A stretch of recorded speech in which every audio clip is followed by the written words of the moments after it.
Welcome to your favorite sports drama podcast, The Double Dose, the drama of sports. I'm Nathan, and every week, my co-host and girlfriend Rachel and I discuss all things in the sports drama universe. Sprinkled in with pop culture, we cover topics from Bravo to Brady and everything in between. So keep listening to find out more. Cheers!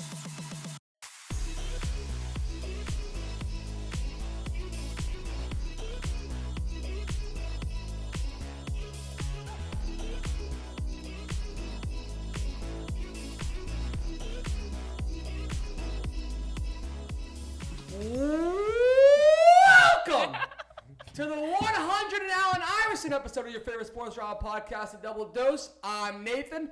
Sitting over here to my left this week is Miss Rachel Rooney Eden. And then the legend over there, all the way to my far left, wearing the Jamal Adams jersey, Yankees hat, legend from Ridgewood, New York. My man from Endicott College, fullback, defensive lineman, little stint on the baseball team, business major, gentleman, and an absolute scholar, one of my best friends in the entire world, Kevin Caba. Woo! Kevin, how are you? You guys too. I'm doing good. I'm blessed to be here. Like, the invite again is very, very welcome. And how long have you been trying to do this for? Since we started this We podcast. literally started 103 episodes ago. Literally took us 103 episodes, but we made it. Long overdue. Long overdue. My Now we're voice here. is a little bit raspy. I don't know about you guys, but the weekend that we had, like, Let's get right into it. Let's get right into it. There's a reason why your voice is raspy. Last Yeah. time I saw you, you were screaming for aspirin and Tylenol from your bed Sunday morning. I How? have no recollection of that. No? No way. I don't. You don't even remember waking up in the morning? I don't remember watching the game in the morning. We drove, so Andrew, shout out to you, Andrew. Like, literally, like, I was hopping in the car after we checked out, like, to drive to Southie, because, like, we had, like, hours to, like, kill before his flight at 8. And I'm, like, getting into the driver's seat, and I have, like, my phone here, like, watching the game, and he's just like, bro, let me just drive. I was like, thank you, because, like, I don't think I was in position to drive. You could I have got might like a still been DUI, drunk. yeah. I might have still Exactly. might have still been some alcohol in my system. But yeah, like, the whole morning was a blur. Like, I don't remember even watching the first half. Like, I don't remember any of it. So No way. Wow. That's incredible, because you seemed fine when we said bye. Yeah. No way. That's amazing. Well, he was so hungover and drunk because we had Mike and Katrina's wedding this past weekend. It was absolutely unbelievable. So beautiful. Like, literally, there's no words that I could describe, like, the wedding, right? Like, that's crazy. officiated by yours truly over The here. Rev. The Rev. Call me Rev, baby. Rev. Call me Rev. I was shitting bricks, if anybody couldn't tell. But I think once I got into a groove, I think it went great. just fine. You did great. Like, it was perfect. The speech was perfect, and it's funny too. At least for me, like, I've never been a groomsman before, so it was like my first time, like, being behind the scenes of a wedding. Like, because typically, like, you get to the wedding, you're like, get right to the ceremony, and then, like, you know, cocktail hour and then reception, boom. But, like, we were up at like 9 a.m. and, like, kind of like fidgeting around, drinking, like, getting speeches prepared. You had your binder out all day, practicing your speech, and I'm just like, bro, like, I'm ready to go, me personally, but Right. obviously I didn't have anything to do other than walk down the aisle. That's not true. We're good. I think a big part of being a groomsman is keeping the morale up for the 100%. groom throughout the day. We were I watching know you football. definitely were too, for sure, we Kev. all were. We were watching football. Like, it was amazing. He flew his barber up. Guys all got fresh cuts. Yep. I had my speaker out all day. That speaker followed us around. Yeah. everywhere. Yeah. Playing all types of music. Hell Like, yeah. It was awesome. Even the photographer, when we were taking the pictures on the beach, the photographer asked you to take the Yeah. speaker No with us. way. Yeah. I'm telling you, the music does a lot. That's For vibes. amazing. Yeah. Wow. So yeah, we have an incredible time. I don't remember the late night stuff, obviously, but I mean, just the best. I mean, there was body shots. There was that stomp that you guys did. What was that? Like Ric Flair stomp? What the hell was that? Can I get a one? That's No, We were that both was riding that. you said it. You like do 2 stomps and a Ric Flair or something. It was like claps. two. Let me get 2 claps and a Ric Flair. Woo! I can't even do the woo. Like, I can't even do it. Like, that's probably why my voice is gone, to be honest. Yeah, for sure. But one funny thing I wanted to mention was like there was one part of like the reception where like you could just tell that like people were like gradually just getting like to Black a level out. where it was just like, okay, like I look over to my right, J-Mo was just standing in the dance floor, like his shirt's open, like stomach's out, he's just there, just with a drink in his hand, drinking. I look over to my left, Nate's like fucking jumping up and down. Same thing, like shirt's pretty much off. And I'm just like, this is fucking awesome. Like It was I the love best. This. Like I love our group of friends. Like it was the best time ever. I do have to say, like, your group of friends, especially guy friends, like we were talking about it, the girls like of it were like is the best. Like you guys all bring your own, like you all have your own like little traits and like things, and like all together it's like you guys are just good freaking vibes. Yeah. There's like vibes unmatched. We're all just so different. Yeah. But Yeah. we mesh so well. Yeah. So well. But it's the best group of gulls Ever. since we graduated. Since seagulls came to this earth. Seriously. And And I even like the gold gulls that I gave in my wedding sermon or whatever, like that got a good pop from the crowd. Yeah. A lot of goals there. There were a lot of goals. So it was just tremendous. And then I think we'd be remiss if we didn't mention the maid of honor speech. I think that set the tone for the night. 100%. Because the maid of honor, Emily, she's Katrina's friend from home, best friend from childhood, and she set the tone. Unreal maid of honor speech. I mean, the and best. like, since she wasn't a gull, like, it showed that there were like the other people, other friends that are not gulls, are not from Endicott. They were ready to get just as fucked up as we were. Yeah, absolutely. I could agree with you more on that. But one thing I do remember about like the after party was like we were at the bar eating McDonald's, whatever, and I like go up to her and I was like, that might have been like the ballsiest / like sickest like maid of honor speech I've ever heard, because like there was a little bit of everything in there. Like, Yep. And you tied it all up at the end, but that was definitely one for the books for sure. 100%. Iconic. I mean, she was mentioning porn. She Yeah. put bong rips in there. We were like, literally, like I'm like watching her just like in total awe. Like this is incredible. Like all the people like on the sides, I'm sure they were like, what the hell is going on? I was like, this is pure magic. And like the best part about it is that I think that everyone just like leans in to like who they are, and I think that's what's like so amazing. So it's awesome. It's amazing. It was amazing. And then your voice is gone because where were you after that? So yesterday I was unfortunately at the Yankee game. Oh yeah. And it was unfortunate. I mean, it was obviously awesome to be there, Yeah. but the energy was just terrible. We had so many chances to just like blow the game wide open, and it's just like a microcosm, the game yesterday, of like the season as a whole. And you could even go back to like 2021, like after COVID, where like the Yankees just can't like get that big hit. Like they don't have the player, and we do have the players, but they don't come up. Right. I saw a stat where it was Aaron Judge. Any baseball player in the playoffs that has had a minimum of 200 at bats, he has the highest strikeout rate in MLB history. What? Yeah. So like he just doesn't come up clutch. Like in the playoffs, he's just like a shell of himself. And if he doesn't do anything, then like our offense isn't like potent enough to like drive anything forward. So like it just really sucked. Like we got outplayed in every facet of the game. That's probably why I still even have a little bit of a voice, because there was like nothing to cheer about. Right. You know what I mean? Right. But we'll see. I mean, the series is still going on. I'm sure we'll talk about it later. But it's definitely like not the best time right now to be a Yankee fan. I know. But still, it's because hey, at least they're still in the playoffs. You know, They're like they still in made it. So They're still in it, and like I was talking to you about this, Nate, the other week, where it was like, I don't want to bring the Celtics into this, but like the Celtics run, like they pretty much walked into the finals. Like everybody was hurt in the East. They demolished everyone. Right. And then you got to the finals, like they had all this momentum, and it's just like go out and just get it, right? And it's kind of the same thing with the Yankees. I know you guys don't talk much baseball on the pod, but like essentially what's going on in the MLB playoffs is one of the divisions in the AL, it's called the AL Central. legitimately every single team in the AL Central is in the playoffs right now. Like still, the Yankees historically have absolutely dominated that division. Like this year alone, I think we went like 15-2 playing them this year. So like we just absolutely own that division. So it's like there's 4 teams left in the playoffs. All 3 of them, other than the Yankees, are all in that division. So it's like you can walk into the World Series if you just get the job done. Like you don't even have to play out of your mind. Like literally just do like your job every single game, and you're walking to the World Series. And it's like they can't even do that right now. So it's a little bit frustrating, but. What do you think it is?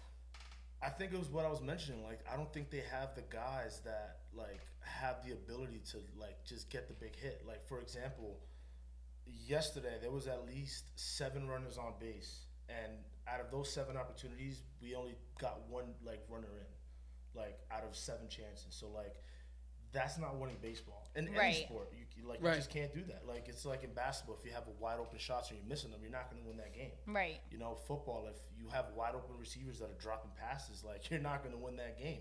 So it's like, that's essentially like the biggest reason why. But, I mean, like I said, hopefully they can figure it out. Do you think it's like that is anything to do with them just being nervous that they're playing in the playoffs, or you think it's coaching? Like, what do you think it is? I don't think it's coaching. I think it's just like the bright lights, like playing in New York, because you don't just see that with the Yankees. You see that across all of the New York sports. Yeah. It's like you see that in like with the Jets. I'm sure we're definitely talking about that later, but like the big games come up, they never show up, or they start sloppy, they start slow. Like the Knicks, the same thing. The Rangers, let's not even talk about the Rangers. Like in my lifetime, the Rangers have been in the Eastern Conference Finals more times than they've like haven't made the playoffs. Like they're always in it. Like the Rangers are always a team. Yeah. And they could never get it done in the playoffs either. So like, I don't know if it's just the pressure of like playing in a big market, but like it's frustrating as a fan because it's like every year you're going in it to win it, and it's like they let you down every year. So it's like you'd rather support like a shitty team because you already know they're going to be shitty. Right. Versus like having these high expectations and then like falling apart in like the worst like way. You know what I mean? Right. I think you and I talk about that a lot, where we usually talk about how a lot of players stay within like the big markets, like LA, New York, Boston. They kind of, no matter what sport it is, they kind of recycle through players. Like Verdugo, for instance, he's played for all 3.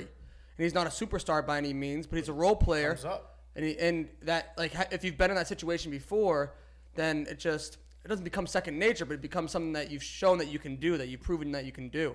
But absolutely, as you mentioned, I don't really talk about baseball that much. It's a sport that I've kind of fallen out of love with for whatever reason. Maybe it's because the Red Sox suck.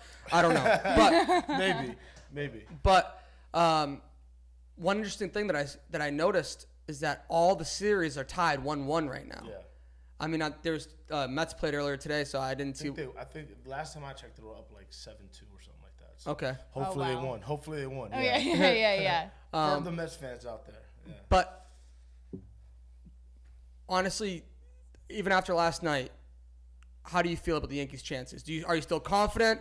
Or are you eager just to get Game 3 tomorrow night, just to see like how they respond?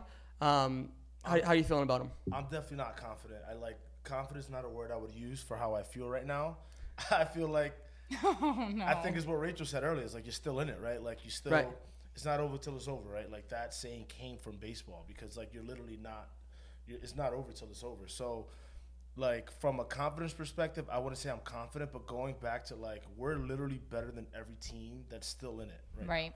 Like on paper, on the field, like if we just get it done, like, that's that I was saying earlier. Like if you could just drive in a couple runs, like we're in it. Like our pitching is pitching well. Like it's literally just goes down to that.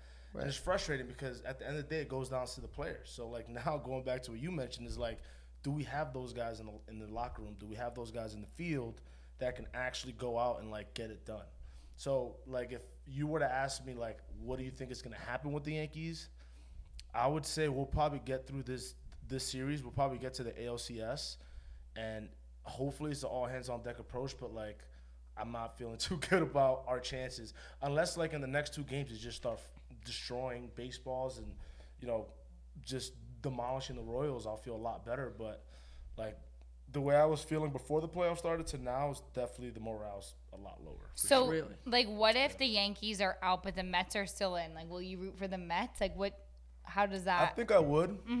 The reason for it is because I've always said there's only one letter separating like the Mets and the Jets, like trajectory. Oh my God, I'm that's telling you, iconic. not I'm even lying to you. crying. Like if you look at Yeah, what's happened literally. to the Mets throughout So similar. it's so similar. Like they just like if you could think about the worst way of like like putting like applying pressure or pain to someone, that's what our like teams have done to us. Like the worst possible thing that could possibly happen happens. No, I So- mean, yeah. A lot so- Aaron Rodgers last year, I felt your pain. Yeah, so like if you're following the playoffs right now, the Mets, like the way that they're playing, they're like a team of fate. Like I don't know if you guys know, but and I'll do this real quick for the Met fans that are listening.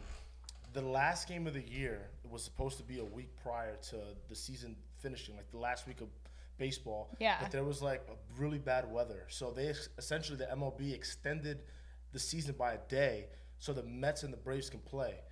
The Mets and the Braves are playing for like the last two seeds of like whoever gets in the playoffs. The Mets come into the game losing by like 4 runs in the 8th inning. They end up taking the lead 6-4 in the 8th inning. The Braves come back in the bottom of the 8th. They end up taking the lead 7-6. So now like the Mets come up to the plate. They hit a home run to take the lead again. That's how they get into the playoffs. And then now they're in the playoffs, right? They win game 1 in the wild card. It's the best out of 3, right? They win game 1. Game 2 goes to the Brewers. They were playing the Brewers in the wild card round. Game 3, they're losing in the 9th inning, 2 outs. They're losing by 2 runs. Pete Alonso comes up to the plate, literally on his last strike. If he strikes out, he gets out, the season's over. The guy hits a 3-run home run to take the lead on the last strike.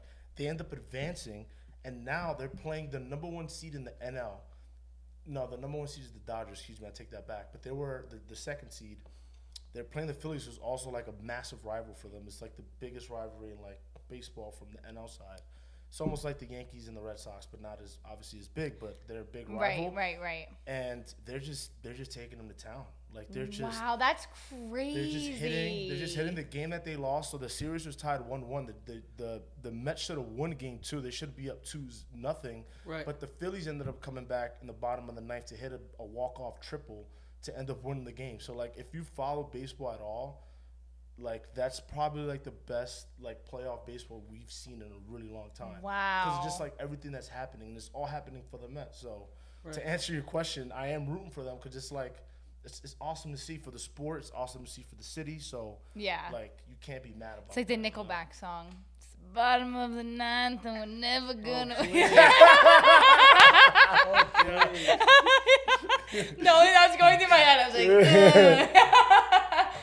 Have you ever it's caught crazy. a baseball at a baseball game? I have, yeah. No way. Yeah. In your hands? Yeah. Palms? Yeah, I have. Or I have. popcorn bucket? How have you done it? My hands, I used to bring a glove when I was a kid. Stop. Cute. Yeah, I haven't caught one in a really long time. I think the last one I caught one was probably like You've caught multiple? yeah. No way. How Absolutely. many you think?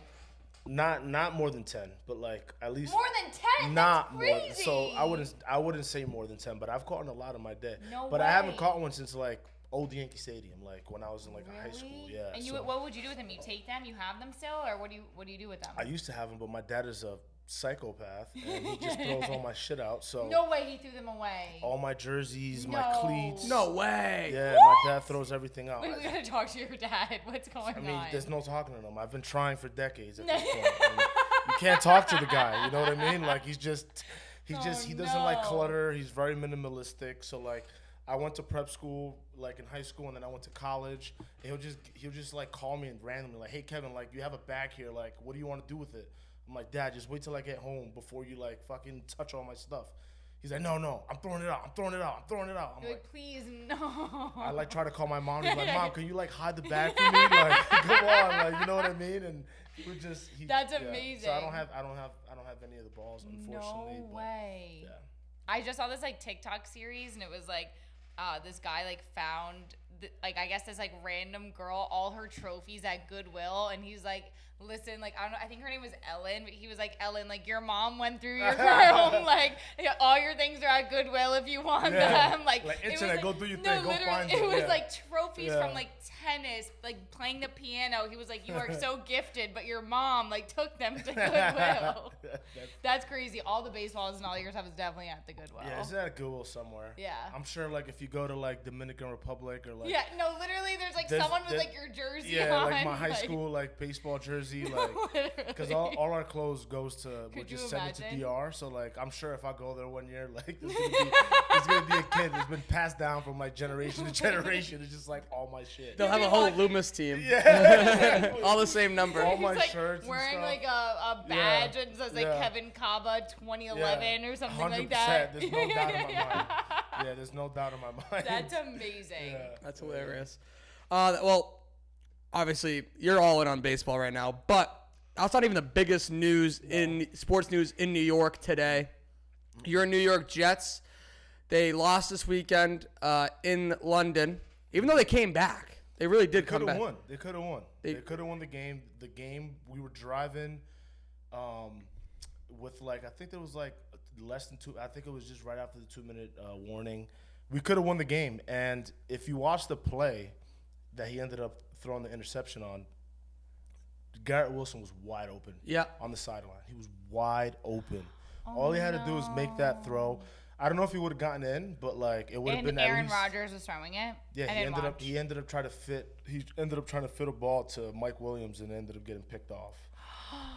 And yeah, but going back to what I was saying earlier, where, like, as a Jet fan or even as a Met fan, like, if you think about the worst possible thing that could happen, it gets worse than that. But I think it's because No. I think it's because of all the energy that all of the Jets and I guess the Mets fans have, because it's like they're all manifesting all of the bad energy. Not because even. they're like, Not even. They think it's gonna happen. They know it's gonna happen. Let me give you a stat real quick. Aaron Rodgers, in the history of football, has the greatest touchdown and interception ratio in history. So that means the man does not throw interceptions ever. Oh no! Like, this guy doesn't. I like, if you could check the stat. Put the Jets jersey on, it's like game over. I don't think he's ever thrown 3 interceptions in a game in his entire career. But of course, he does it with the Jets. No way. So that's what I'm trying to tell you. Like, misery is like my middle fucking name. No. He doesn't do it. And if you watch the game, like, the way that he plays the game, like as a fan, you're like, this is not Aaron Rodgers. What is he saying? You know what? He's on the Jets, so maybe it is Aaron Rodgers. Do you think it, like, what do you think it is? Like, Aaron Rodgers on the Jets? Like, is it the Jets? It's like, we could talk about this for days. There's so much stuff, so many different aspects, and the biggest thing is coaching. So going back to your point, like, football is, and I'm sure, Nate, you can agree with this, like, you can think in your lifetime the best coaches you've ever had. You could also you can think about the worst coaches you've ever had. Easily. And the impact that has not only to you as a player, but to the team as a whole, right?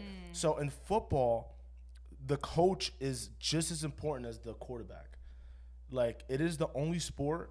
I mean, it is the only sport in all of sports where the head football coach is so important to a team and to an organization. And that's why it is so hard to find that coach. Wow. You know what I mean? Yeah. So I think coaching has a big thing to do with that. I really, really do. Yeah, and I mean, you're getting to the point exactly. Rob Saleh, the head coach of the New York Jets, that was the last game that he coached. The players came into the office today, into the facility, to find out that he was fired this morning by Woody Johnson, the owner. And the statement that they came out with is like a little crazy. I didn't see the statement. The statement was like basically like it's not what they expect of the team, and like that's why they let him go, and they're putting in like this interim guy for now, and like hopefully like he'll be able to like get it back on its feet. They said something like an hour later. I know exactly what you're talking about, but then a report comes out an hour later saying something completely different. So it's like, that's just the Jets. Like, there's no like camaraderie. Like you ever see that meme where it's like the dog sitting in like the kitchen and like there's up in flames. Yeah. Sitting there. And it's like, like, I'm fine, everything's fine. Exactly. Yeah. That's the Jets facility right now. Literally, they have no idea what the hell's. They have no idea what the hell's going on in there. Like, they don't. No way. Yeah, and like, so the owner comes out at like Woody, right? Woody comes out at 2:30. and he says that this is the best roster that we've had in 25 years. And I'm just like, you're smacking like Rex Ryan era like in the face. Right. Oh You're my smacking it in the face. God. And you can't sit here and tell me that that's the best roster that we've assembled in the last 25 years, because simply it's not. And like going back to the everything is fine illusion, like there's so many different things that are happening on the team that are just like, this is like a microcosm of it. I almost feel like he's the scapegoat. You know what I mean? Right. Yeah. So do you think it was the right move to fire Rob Saleh? I think we should have done it a year ago. Wow. And the reason why I agree with it, I do, but I don't agree with how they went about doing it. Right. Because you're essentially proving everybody right that we're dysfunctional as hell. Right. Right? You're proving the media right. You're proving your own fan base right. Like, we know that there's dysfunction in there. And, like, essentially, like, you're just showing your cards, all right? And there's a way you go about doing things. Like, I do agree with it. One other stat I wanted to share with you guys, in the Rob Saleh era. Do you just like have these stats and like this is like like memories unlocked? Like this is insane to me. I mean, when it comes to my New York sports, no, 100%. Like, and I'm sure when you guys talk about your Bruins and your Pats, like Nate could talk to you about things that happened 20 years ago. And no, 100%. You know no, I mean? it's just like so crazy how it's like boys in the sports, like how you could forget like your anniversary or something like that. But you're like, I have this random stat from like 2002, like receiving yards of whoever the hell like in this game. Like it's just amazing. So Pat McAfee, he had like a what to know. Did you see that? Yep. And there was like a bunch of bullet points of like what to know about like Bob Saleh, and there was like not one good bullet point. The one that stuck out to me the most, and the reason why I'm happy that he's gone, is because we were notoriously known in his regime to start like games slow. So point differential, do you know what that means? Point differential? Like in the game? Yeah. Like the difference between the points? Yeah. So like for example, if the Jets beat the Patriots 24-0, we're plus 24, they're minus 24. You know what I mean? Okay. So like, and then that adds up. Like next game, like you might be up 14, so like all subtracts. I don't want to like make it confusing. The amount of points you get compared to the amount of points you allow. Yes. So they at the end of the season they do like a point differential like in total. Yeah, for sure. Or throughout the season. But you could also separate those point differentials by like first half. Like because then that's gonna tell you if you're a plus differential in the first half, that means you come out fast. Like you have a game plan. The game plan's working, right? If it's not working, you adjust. So like, wait, this is a genius way to look at it. So it's like if you get all your points like in the fourth quarter or something like that, then you're very like back end. Which is not a bad thing if you're getting wins, right? Yeah, like you might start slow, but you know you might adjust at halftime. Right. Like, hey, our game plan's not working. Let's throw it out the window. What are we seeing? So let's fix it. Let's go win the game, right? Right. We're not winning games, clearly. The guy's 20 and 36 in his career, right? As a Jets coach, and then the point differential is the worst in the last 40 years in the first half. I think it was minus, and I'm not even like exaggerating. It's like minus. It was like I think it was like minus 280 something. 280 points. Minus. So that means that like we're getting demolished in the first half. Way. So you're starting the games off slow. We're already like you know not the best team. We're not contenders, and you're starting games off slow. So like that points directly to the head coach. You're not getting your players ready. Your game plan is shit. Like that falls directly on you. What do you think it was about? Do you call him Rob or Bob? What's the difference? Bob Saleh, whatever. Well, you call him fired at this point. But. Exactly. I was gonna say that. Like I just goes back to like the head coach. Like it falls directly on him. Like literally. But what do you think it is? Like, do you think that he doesn't have like that? Like he's in over his head. It was his first time being the head coach. And another thing that I think was really bad that he did is that like typically if it's a first year head coach. So for example. D'Amico Ryans, the guy in Houston, like he came in, he brought in a bunch of guys that already had experience being coaches at a very high level. Okay. When Saleh came in, he came in with the first year GM as well, so he wanted to bring in his guys. His guys didn't have experience. Got it. Right? So you're already like you don't really know what you're doing, and then you're bringing in guys that also don't really know what they're doing. You know what I mean? Right. So you're already kind of like behind the 8 ball a little bit. So I think that was like a major role in it. And he's also like a player's coach.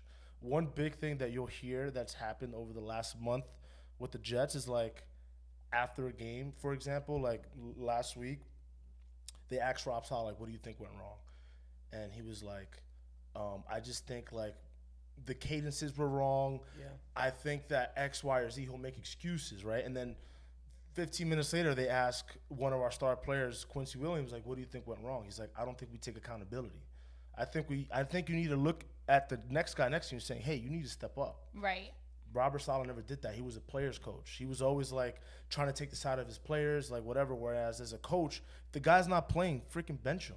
Right, you know what right, I mean? Like, right. so it was like things like that where like he just didn't. You could kind of see that, I guess. Now that you say that, the players coach thing, like in Hard Knocks. Like you could tell that he was like very much like wanted to be like one with the team, but it's like I guess there's like when you have to like turn on like the boss like like boss function or switch or whatever, where it's like but you still have to be their coach and like coach them right. You got to like, be the CEO in football. right. You're as a head coach, you're the CEO, right? Like for me, like I feel like he's gonna get a job very easily as a defensive coach because.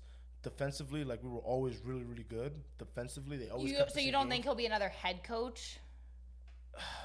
I mean, you don't really see that anymore as much as back in the day. Like back in the day, like one that always sticks out to me is Gus Bradley. You know Gus Bradley, like the defensive guy that was at Jacksonville. I think he won like 4 games in like 3 years. I remember the name. I don't remember the face, but I remember the name. I think he might still be in the league somewhere. I don't know. I can't remember where, but he like sucked with Jacksonville. He went to. Forget where he went, but like I'm pretty sure like the team he ended up going to like #1 ranked defense for like 3 straight years. It might have been the Bears that he went to. I can't remember. He got another shot with the Raiders, and then he got fired like his first season with the Raiders. He got fired like mid-season. Oh my god! So that's why you don't really see it as much because like if you're a defensive coach, you're a defensive coach. You're not a CEO, right? Like you might be the VP of sales, like you're good on that side of the house, but you can't run the whole ship. You know what I mean? Wow, what a great way to put it. Yeah, that's genius. My only devil's advocate to why he shouldn't have been fired, or maybe it was too soon, is because oftentimes these teams take a while to gel. Like, by all intents and purposes, this is Aaron Rodgers' first year with the Jets. Yep. He was there last year, but didn't play.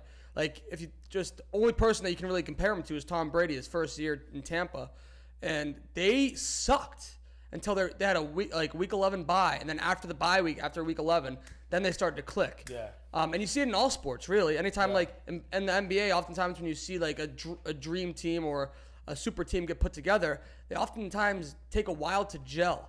Yeah. And so that's my only devil's advocate. Obviously, I'm in the building, or I don't even follow. You're right. And I think why I have all these stats is because I prepped like before. Like, oh my god, I'm ready for some. No, because like one, I was a little bit nervous. I've never been on a pod before, let alone like in the building doing the pod. So I was like I don't want to be like unprepared. You know what I mean? Oh my god, you're literally the best. You are our first first live in person guest. I mean, you honestly are crushing it. So don't even worry. Thank you.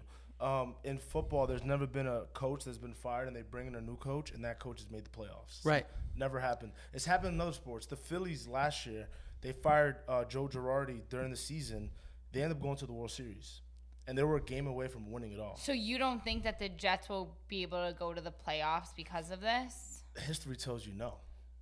History tells you no. But maybe the Jets could, the certain situations, prove you wrong. The last time that a team has won with a firing a coach midseason was the St. Louis Blues when they beat the Bruins back in the Stanley Cup playoffs in the Stanley Cup Finals a couple of years ago. I remember that. Yeah. They were at Thanksgiving. They were in last place in the NHL. They fired their coach. Boom. They like literally pulled off a record run and ended up taking it all the way to the Stanley Cup. I didn't know he was an interim coach. That's crazy. Yeah. But that even proves the point even more. Whereas like you see it in other sports. Yeah. But in football, since again going back to what I was saying, football like the coach is just like I played baseball and football throughout my life. Like I couldn't name you my best baseball coaches because like I couldn't name you my best pitching coaches or whatever. Right. Where they got the best out of me. But like football, like it's more like a mentality thing just as much as like your game plan, just as much as like how you're bringing the guys together, just as much as like how you're setting up practice, just as much as like how you know your players. Like, hey, like we ran a shit ton yesterday. Let's do like a study session today. Like those little things can just like click. But in other sports, you don't really see that as much because there isn't that many things that a coach needs to do as much as football. You know? Right, right. Yeah, in football, there's so many ways to skin the cat. So many ways to skin the cat. However, there's a lot, like, even if you're skinning the cat correctly, like, you could have the right guys, or you can even have that game plan in place to just, like, not even have to worry about all that. You know what I mean? I mean, there's a way that there is this, the cat skinning thing is so crazy. I understand the reference. It's just so crazy that that's like a reference or whatever, but, is that Gerard Mayo of the Patriots, right? He's now saying that Drake May is starting. Like what the hell is going on? Oh, yeah. I did see that as well. So, Nate literally today he was like, oh my god. I'm like, what? I'm like, what happened? Like, tell me. I was freaking out, and he's like, Drake May is starting. I'm like, what the fuck? It's hope. It's not. It is. It's not hope. Why not? Because it's exactly what you're explaining with Salah. It's the same thing Gerard Mayo is doing. Every week, it's a different narrative. There's not one consistent message. Since he took over the job, since his introductory press conference, there has not been one consistent message. Every time he steps up to the mic, it's something different coming out of his mouth, and it pisses me off. Wow. Like, that's what bothers me. Last week he was saying, welcome to the life. Yeah. oh my God. Welcome to the life. Jacoby, baby. last week he It was sounds familiar. Yeah. I've been there. If you need some advice, I got you, bro. yeah, I'm going to need your advice. So, like. Hope. That's the only advice I can give you. No, but there is no hope because.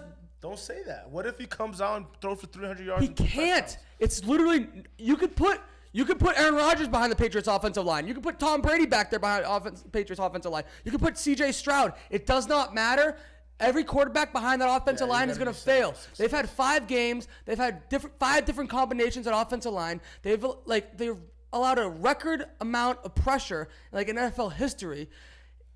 They're historically bad.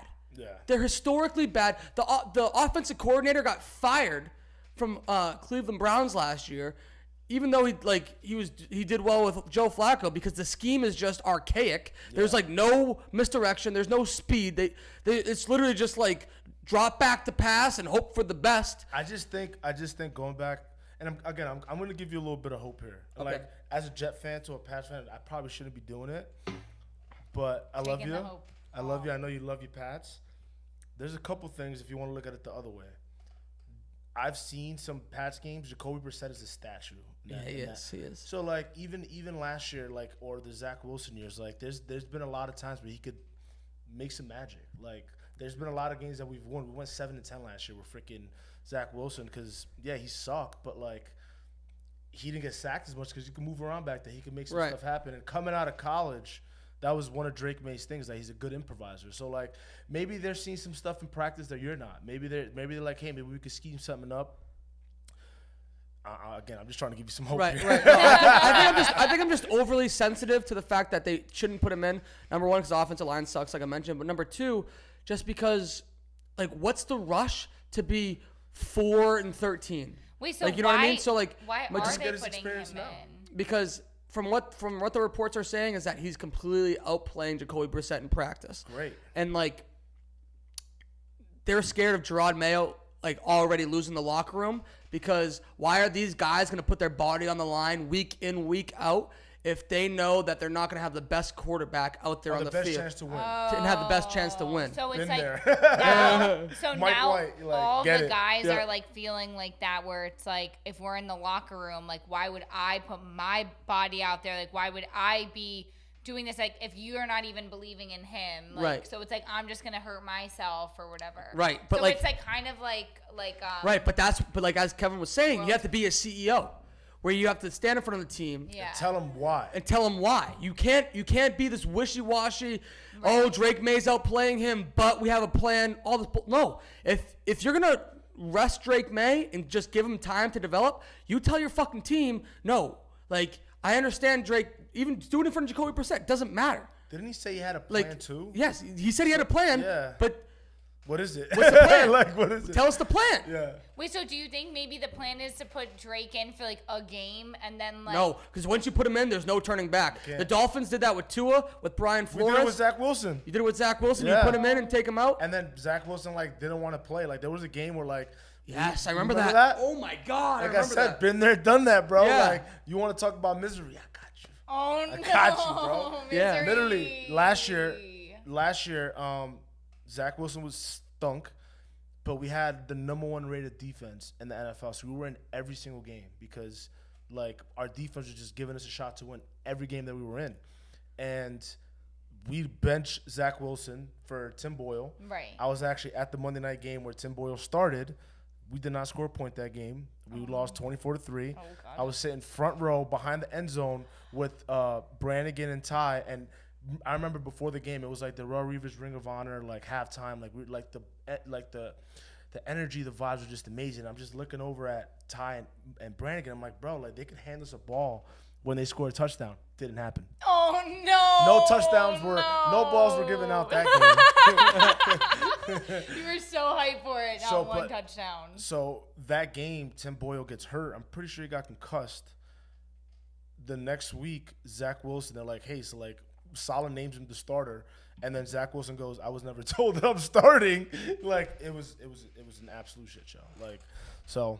Yeah, hopefully that doesn't happen to you though, but that was bad. No. Yeah, so now that they're going to Drake May, there's literally no turning back. Unless, God forbid, he gets hurt. Like, there shouldn't be another quarterback that starts for the Patriots for the next, until his contract runs out or until we see what the hell we have with him. Because we saw last year with Mac Jones. As soon as they went to Zappy, they went from Mac Jones to Zappy, Mac Jones to Zappy, Mac Jones to Zappy, Right. to the point where they couldn't do it anymore. Once you take, like, we talk about it a lot, confidence in sports is everything.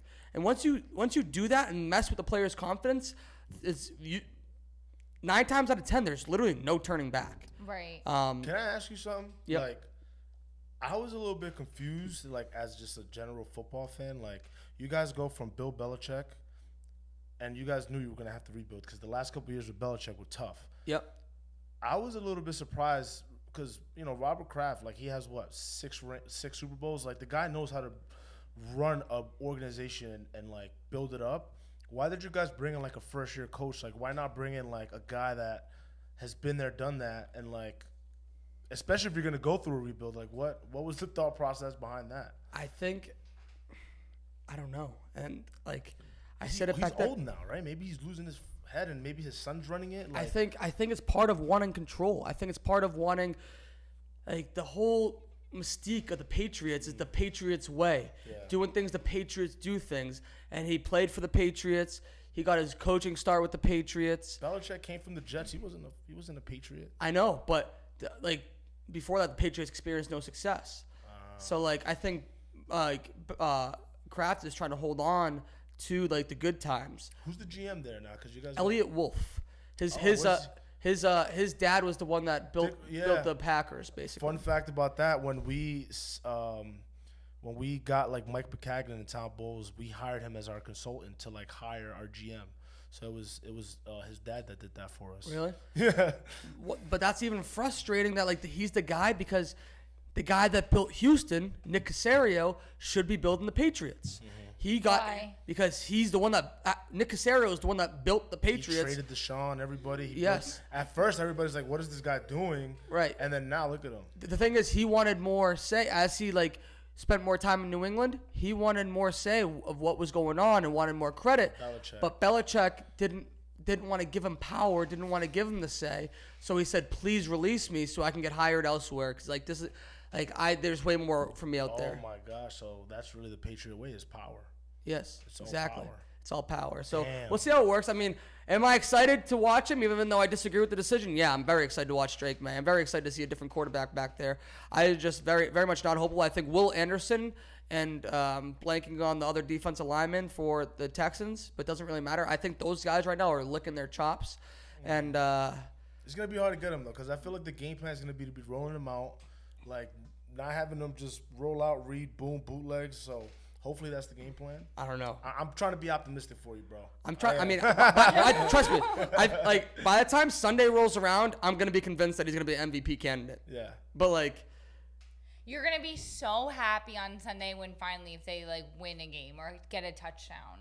They didn't get like literally. You're gonna be so happy. But you guys have been in every game other than. We've been in every game except for the Jets game. That's what I'm saying. Even so this week, they should have won. I mean, that catch from Jalen Polk in the back of the end zone. Like I think it was the right call. It's a stupid rule. You were at the game, right? Yeah. Oh, okay. How was that? Oh my God, we were at the game, but we had it was a Dolphins Patriots game. Yes. But we had 2 Dolphins fans in front of us, but they were the worst type of fan. So like it was What's just the worst type of fan? For no, you? the worst type of fan, but where like they couldn't like they take a joke. They couldn't take a joke, and they were like already. You could tell that they were on the defense. Like they felt weird because the one kid was wearing a Tyreek Hill jersey, but they felt like they were walking in like thinking that people were gonna chirp them. So they like were like on edge the whole time. But so they were talking shit the whole time. But it was just like the worst. annoying because they were like, oh, like that's the rules. Like that's the you guys want to cheat? Like that's not. It was just like so like dude, just watch the game. Like it was just annoying. Like the guy behind us, like Tyreek Hill made a mistake, and the guy behind us chirped him and was just like, "Damn man, can you imagine wearing a Tyreek Hill jersey? Like that must be a joke. Like that must be embarrassing. Like he didn't he beat his pregnant girlfriend at one point in time, and the kid turns around and is like." Isn't it embarrassing? You think it's fucking embarrassing? Like stared the guy in the face, and the guy was like, "The guy's like, dude, I'm joking, relax." He goes, I'm not fucking laughing. Like, Aaron Hernandez killed someone, and the guy's like, "I'm not wearing an Aaron Hernandez jersey." Everyone was like, "What?" But then they kept saying it the whole time, like throughout the game, like, could you imagine wearing a tire? They kept like repeating it, so I was just like, just don't be like aggressive. All the Dolphins fans were. Yes. This is like to throw it in your face type of thing. Yeah, but like but he wasn't even balling out. It was just he's on my fantasy team. I don't want to talk about it, but yes. It was just crazy because it was just like.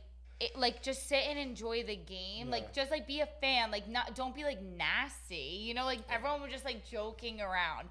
Honestly, the funniest part of the game, though, was during the halftime. They had this, like, Emmy Award-winning singer on. And her name, I just remember her first name was Rachel. And I was like, oh, my God. Like, oh, no. Like, is she good? Oh, my God. You know one of her songs. You know that song? It's like, this is my fight song. It's so cringy, but I know that song. Yeah. So she sang that song, but before she sang that song, she said to everyone, she was like, I'm gonna sing a new song off my album that's like coming out, like I Am Rachel, like whatever. And like the guy behind us was making me crack up. He's like, nobody wants to hear it.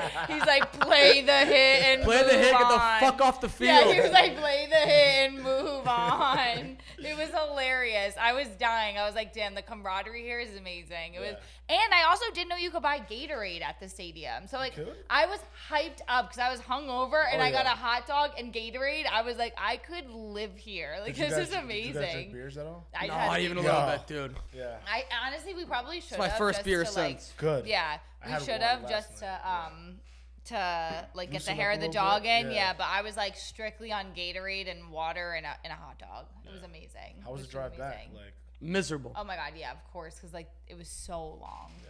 The traffic was a bitch. So yeah, we scooted out like a little bit early, just like when we realized the Patriots like were out of it, and we just literally sprinted to the car and like got out of the parking lot, no traffic, till Connecticut. And then it was just all bets were off. Took like 5 hours to get home. What time were you in Connecticut? Between the hours of 5 and I was too. You know what I did when I was in Connecticut?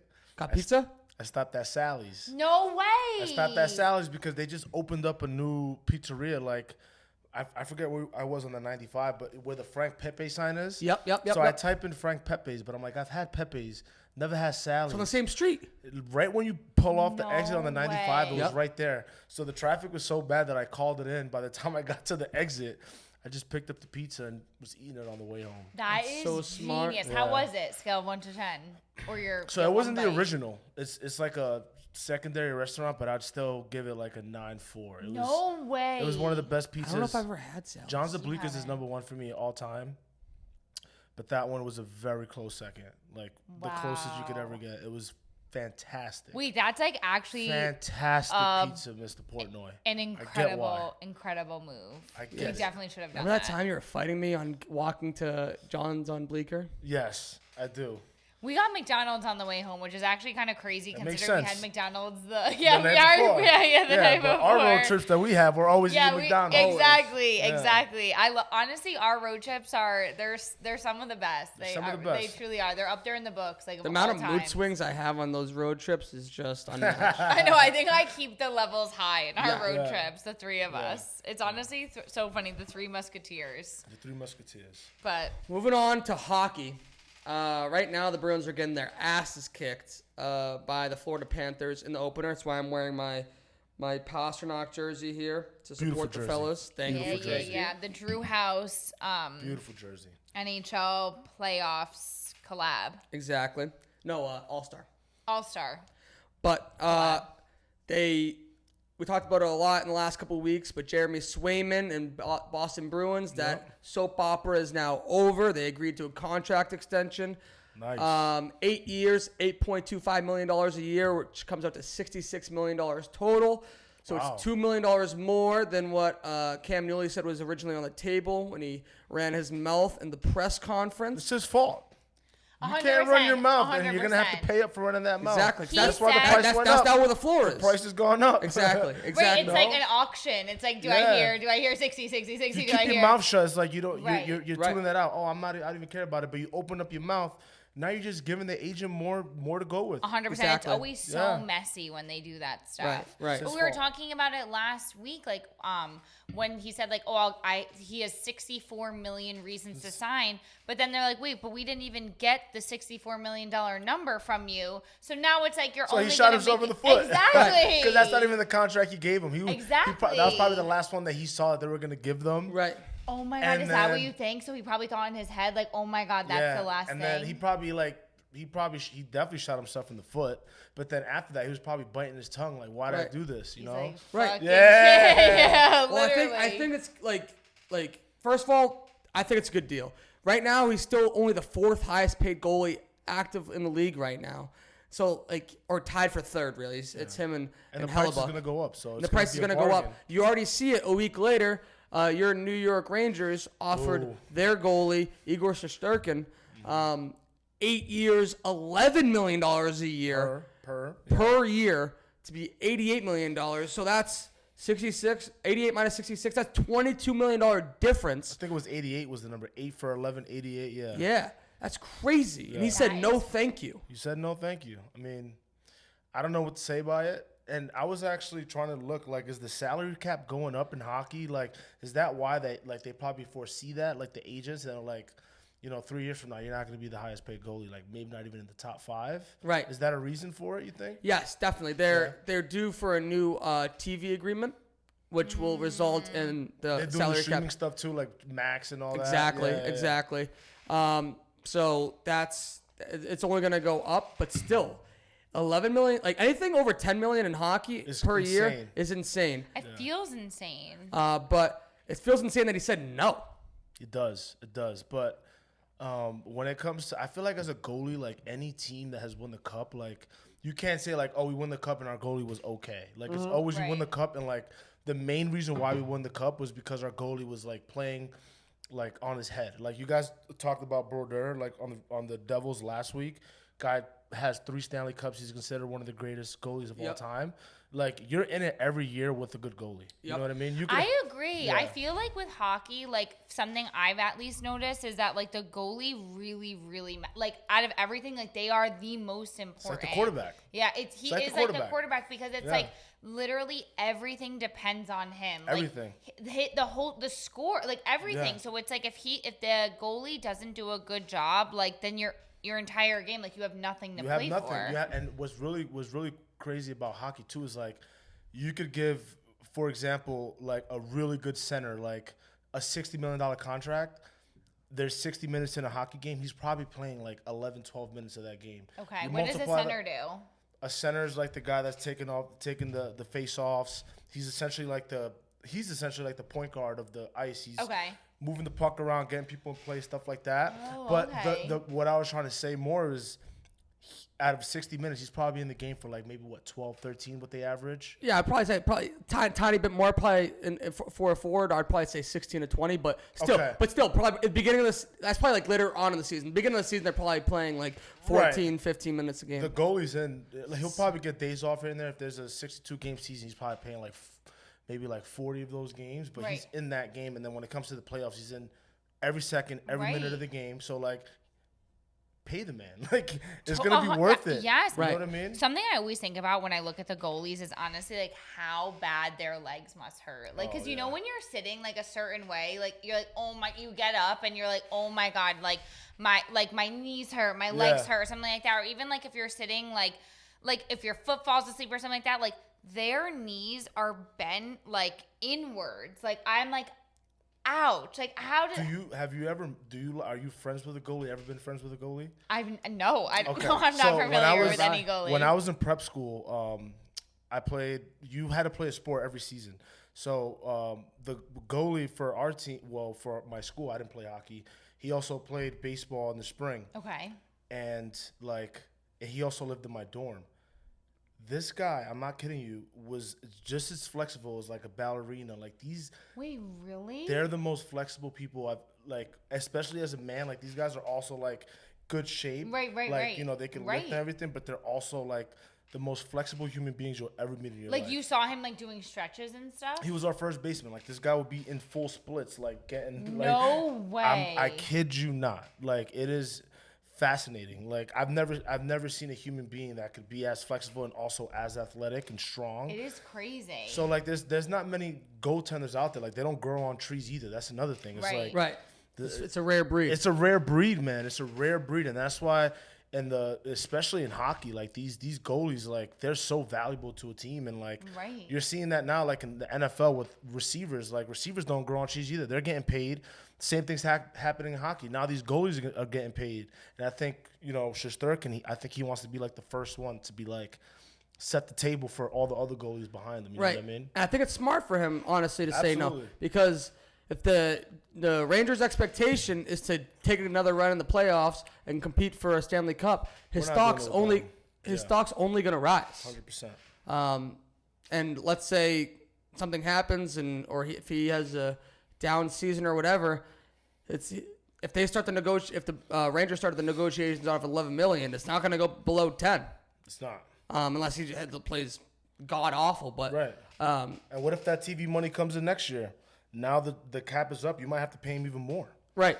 You know what I mean? So renegotiate. Renegotiate, or he's just like, I'm not going to negotiate, and he might actually even be a free agent if we don't sign him by next year. I don't even think. Do we have his rights? I think he's at the end of his rookie deal, so I think he would be a restricted free agent. Okay. He would have to match the offer. Right. For when you were, just to bring it back before, because I'm always curious, because growing up, like as someone who did dance until the 8th grade, so yeah, don't worry, it was very big deal. We were always told that like football players did ballerina lessons or like ballet. Have you ever done like no? Because ballet? I was a big boy. Maybe you talk to the guy on your right here, because it was mostly like receivers that did it and like running backs. No, I did Portuguese dancing. Like would do Portuguese dancing though. And that Portuguese dancing, I love legitimately, and that helped a lot. Like change of movement, change of direction. But like, did they ever quick say steps, to you guys like? It's not even that. But let's say you're getting tackled this way, and there's a guy where your knee this way. Like your joints got to be flexible to be able to take that impact, but then also like fall graciously. Right. Yeah. And like the only way you're gonna really be able to do that is by being as flexible as possible. Right. So like, did they encourage you guys like take dance classes? Well, not me, because again, I was as he mentioned in the beautiful intro, by the way. Thank you. I was a fullback. Right. I was a D lineman, linebacker, so I was more of like meat. Right. You know, getting the player down, like not really. Yeah, but like you still had to be flexible because you were like always like bending your knees to like be on the ground, right? Like, do you have back problems because of that? No, I luckily, thank God, I never really had back problems because of it. But there's definitely players you that guys have. are always like you were always like hunched to the ground. Yeah. Right. I mean, like I said, I think it would be more for the skill players is what they call them in football. Oh. The skill guys will Oh my probably God, be the ones can they that. come up with like a better name? Like Yeah. that's like a little offensive. Yeah, Yeah, and then like dancing too, right? Like yeah. Like, what the fuck? They're like the skilled ones. I actually saw, speaking of balance and flexibility and everything in football, I saw a video of Alvin Kamara, who's the running back for the New Orleans Saints, doing a balance workout where he had a barbell on his back, like squat bar, but he had like weights hanging from like the elastic bands on each side. So like they were like dangling, and it's like he's trying to like keep it. Yeah, and then they're moving as he moves. You know, he used to do that too. Look up Arian Foster videos from like back in the days when he was on the Texans, because he was one of the first, like, I wouldn't say one of the first, but he was one of the first like do it all, like 3 down back running back, and a lot of his workouts evolved around that, like doing those type of crazy ass workouts. Right. Like it's crazy. What? Maybe this is where like CrossFit was like birthed from, like football. Maybe. Or something crazy. Those people flipping fucking tires. Didn't you guys have to flip tires? Yeah, I'm sure? freshman year, I remember we had to do my biggest accomplishment at Endicott football was freshman year during camp. There was a contest between like flipping tires down the field and back, and I forget who I went up against, but I won. Not a big deal. That's a big deal, Yeah, baby. no, That's that is a big deal. Yeah. That's a big deal. Take the trophy. Yeah. You know what I mean? So we Not a can go big to deal. Goodwill. Yeah, that trophy's definitely in the Goodwill somewhere. Yeah, 100%. What were they the tires of though? Like Mack trucks? Like what are they? I don't know, I don't tractors? think yeah, like tractors. Yeah, tractors for sure. Like That's tractors. crazy. Yeah. I mean, you do a lot of crazy things to be good at something. Because I'm sure as a dancer, like you guys probably did like the craziest stretches or whatever to like. All I remember is stretching, like to be honest. Yeah. Like I just remember like stretching and like doing dumb shit when you were stretching. What made you stop? Like, why'd you stop dancing? Stopped because like I'm not good. Like at all. Like literally. Like I'm not like You have videos? Do I'm sure there's video. Well, I like was That'd like be so funny to watch. in high school in my high school there was this thing called, oh my god, this is so cringe. But in high school was this thing called SDA, which is the Student Dance Association. But like in my high school, like in my hometown, like it was a big deal. Like so my you high were in school it? was split into 2 teams, the blue and the white team. Blue team was obviously better, go Big Blue. Hey. And literally like I was the senior dance captain. That's what you called me last night. Which what? Go. I'm gonna die. Next question, pass. I was the senior dance captain, and I did like the dance, the senior dance with Jewel and Allie Crawford, and it was just like we were just like having fun. Like it wasn't anything like serious, but like there are certain things that, remember I told you, like there was certain dances, like there was like the aerobics dance that you would do, and like that one was like the most like of a workout. Like I would do like falling push-ups, like from straight standing, like you literally have to go straight down to push-ups, or like monkey We got an balls. athlete in our hands over here. Look at it's this one. crazy. Yo. No, He's it's also a karate crazy. black belt. But like the monkey things were like honestly crazy. Like you would have to like this is like the last thing I'll say because it's like so insane. But like you would have to basically like someone would be laying down, but like their hands would be grabbing your legs and my hands would be grabbing their legs, okay? But then you would have to roll with them. So you would stand up and your hands would be connected and you would roll across the floor. It was awful. All right, so here's what we're going to do. The next time I'm on the pod, yeah. you're going to have to do that. Oh my god! With who though? He's gonna be have holding. to do with one again. No, it's literally. Yeah. Or with you one could of just do that. fuckers. Or you could do the falling push-up. Yeah. I honestly, We'll I do might it do a with you. falling push-up. I'm gonna end up with like a fucking Yeah. broken wrist now. We gotta do that on the yeah. next one. Then. 100%. Next one I'm on. Before the beers. Yeah, before before the the beers. beers. And like a week after, we're like just came back from a wedding and a Pats game and a Yankee game. Exactly. Yeah, like we gotta be more Except the next settled time in. I see you, I'm gonna be like drinking beers. Like, oh, sorry, Yeah. can't do it anymore. Turn Can't the do camera it. on. Let's do it now. We'll do it live. Yeah. Literally. Flexibility doesn't hurt for any sport. No, flexibility doesn't No, hurt, you're right. period, though, I feel. No. I did yoga when I used to pitch. Like when I was. No way. Yeah, I Yoga's did the yoga. I best. did yoga 3 times a week. Hot yoga. I would do yoga in my room, like No in prep school. way. Yeah. Yoga is is huge. honestly the Yoga is best. so good. And like the more you do it, like the more obviously the more flexible you are, the more you stretch, the more flexible you are. But like yoga is just like so like relaxing. I'm surprised that like but that's probably what was so good for you when you were like in the line back, fullback or whatever, because like you're in that position, like like downward dog is the one where you're like on your hands. You ever see like a still shot of an MLB pitcher throwing a baseball? So their arm is literally, this is a 90-degree angle. It's like back.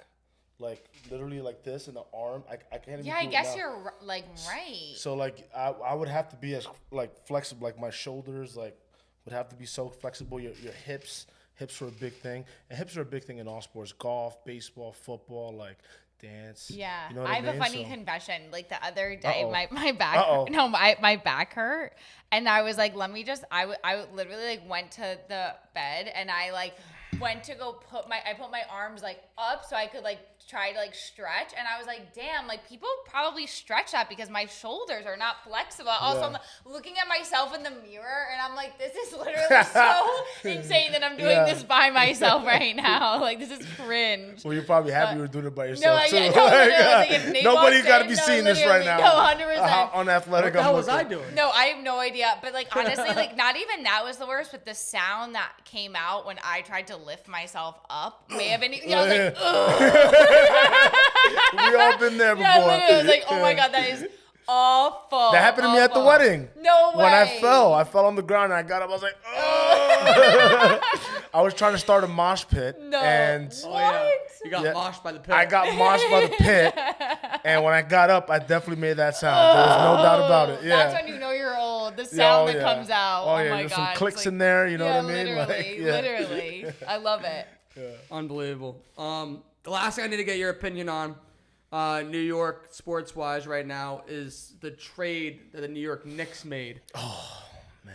They got Karl Anthony Towns. Dominicano. Is he Dominican? Yeah, baby. From Jersey. Oh my god. He a let's Jersey boy. He fucking played. go. He played on the Dominican national team for in the Really? Olympics. John Calipari was the coach. Like when he like was coming out of college. Hell yeah. Calipari was the coach. So Cap went and played with them. I mean, they sucked obviously, but I'm ecstatic about it. I mean, obviously, I'm gonna hate not having Dante DiVincenzo, and as much like hate that Julius Randle gets, he was a good Knick. Like, he's one of those players. Like, you know, when you go to a Pats game and they like, Gerard. No, maybe Jamar Mayo is a bad example. What was his last name? Devin McCourty's like in the game, whatever. He's here. Everybody goes crazy. Yeah. That's gonna be Julius Randle. Like, people are Yeah. gonna look back at his time as a Knick, and I feel like he'll be a legend because of what he did. Like, he brought us to the playoffs. Like, before he was on the Knicks, like, we were a laughing stock. Like, we were relevant with Randle. So I wasn't one of those that was like, thank God he's gone. Like, Right. I appreciated his time, but I feel like it was really good for the team. We didn't have a center. So our starting center, Mitch Robinson, had ankle surgery in the offseason, and a report had come out that he wasn't going to be ready in time for the season. And then on top of that, our other center that we had, Isaiah Hartenstein, he had just signed a big contract with OKC. So there was a big void at OKC is center. who? The Thunder. Okay. So the Thunder, and they're an up-and-coming team. They threw him a bag, so it wasn't like he was just getting a bag and going to a bad team. Like, he's gonna go to the Thunder, and like they're gonna be a really good team. So I think it was like the most, on paper at least, it's a win-win trade. Yeah. You know what I mean? And Cat, I love Cat. I feel like he's gonna blend really well with the team. Brunson is a big pick and roll guy. Karl Anthony Towns Yeah. cat. That's cute. Yeah. Cat did, but it's fun. There's something I saw on Twitter like when we signed him, and I think his nickname is like Big Purr or something like that. No way. And then there was like a comment like when like a reporter said, "Oh, like these are his nicknames." It was like Cat, Big Purr, the Big Cat, like all this. And there was like a comment. It was like a Knick fan. It was like, "Don't bring that sassy energy to the Garden." Yeah, no, Because he's very literally. sassy. Like, Oh my god. yeah. He's like borderline out there. Like, But sometimes that's fun, like to bring a little Yeah. bit of sassiness. Yeah. Like that could be cool. Right? Big purr. I don't know. Like Nick energy is crazy because Yeah. like in New York sports, you have the Nets. I mean, not the Nets. You have the Mets. You have the Yankees, right? Yeah. You have the Jets. You have the Giants, right? So like obviously football, the fans are split. Baseball, the fans are split. The Knicks are the only team that bring the city together. So that's why like You whenever. don't think that the Nets do? Like the The Nets who? and the Nets and Absolutely not the Nets. Get out of here. They're a Jersey team.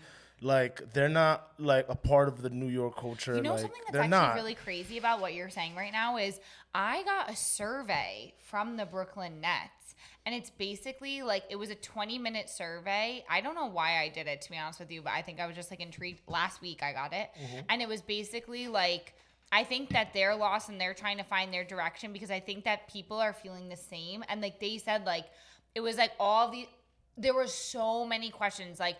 What Did they ask if you went to a game? Yes, it was like how often do you go to games? Like what do you go to like a Knicks games? Like did you go to more games when they were in New Jersey? Like do you associate Brooklyn with them? Like what's more important to you? Like Brooklyn or like the community? Like do you go like it was so many questions. I was like, wow, they must really be struggling. Because a lot of their fans they don't even have fans. A lot of the people that go to games are from the opposing team.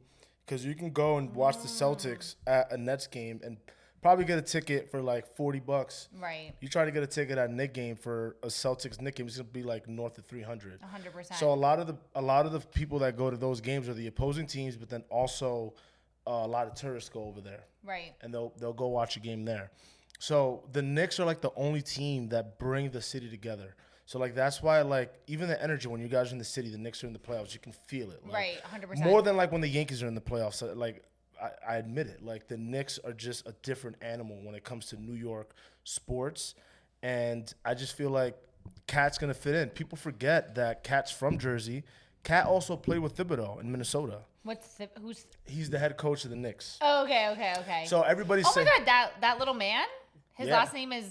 His name is Thibodeau, but they call him Thibs. Like, that's his nickname. Okay. Yeah. But he's a New York guy, too. He's a Brooklyn cat. Yes, so he has a very, like, hard-nosed basketball, like, defense. Like, we're going to practice every day. Like, because now in the NBA, like, players want to take games off. You might be up 20. Yeah. And, like, you're going to rest all your starters. Like, Thibs has all his guys out there, even if you're up 20, which is a blessing and a curse. Right. So people say, like, is Cat going to fit this, like, culture that... And I'm like, dude, like, do you guys forget that he played with Thibs for 3 years in Minnesota, the Timberwolves, the NBA team out there. Oh my God! So they already have like they already a have that, and he was the like... first team All NBA. The 3 years that he's been an All Star in the NBA, have all been with Thibs. 3 out of the 4. Interesting. So people forget these things. Yeah. You know where Thibodeau got his coaching start of his career? Overall, not just NBA. Bill Belichick? No. Salem State. Oh, that's where he started. I thought you meant like where did he get his like where? Oh yeah, sorry, no, where he started. Because I think he was a part of I think with like Phil Jackson. He started with Phil and then Pat Riley. Like he just. Wait, these are basketball coaches, right? Yeah. Okay. I thought you meant like where he started. Yeah. Okay. Oh, got it.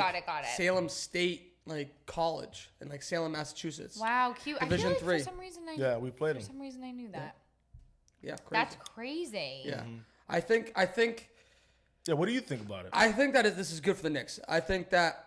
Oh yeah, we're like, what do you think about it? Yeah. I honestly do think. I think that having a big guy, especially an athletic big guy, that can shoot. I realized last year with Porzingis how important that is. Oh, I wanted to say something. I missed that since we had Garnett. When the Celtics had Garnett and he could extend the floor, he was more of a power forward, but still, like having a 7-footer that could shoot a pop-up jumper and just as easily dunk on somebody's head is huge. Or post up. It creates so many different things.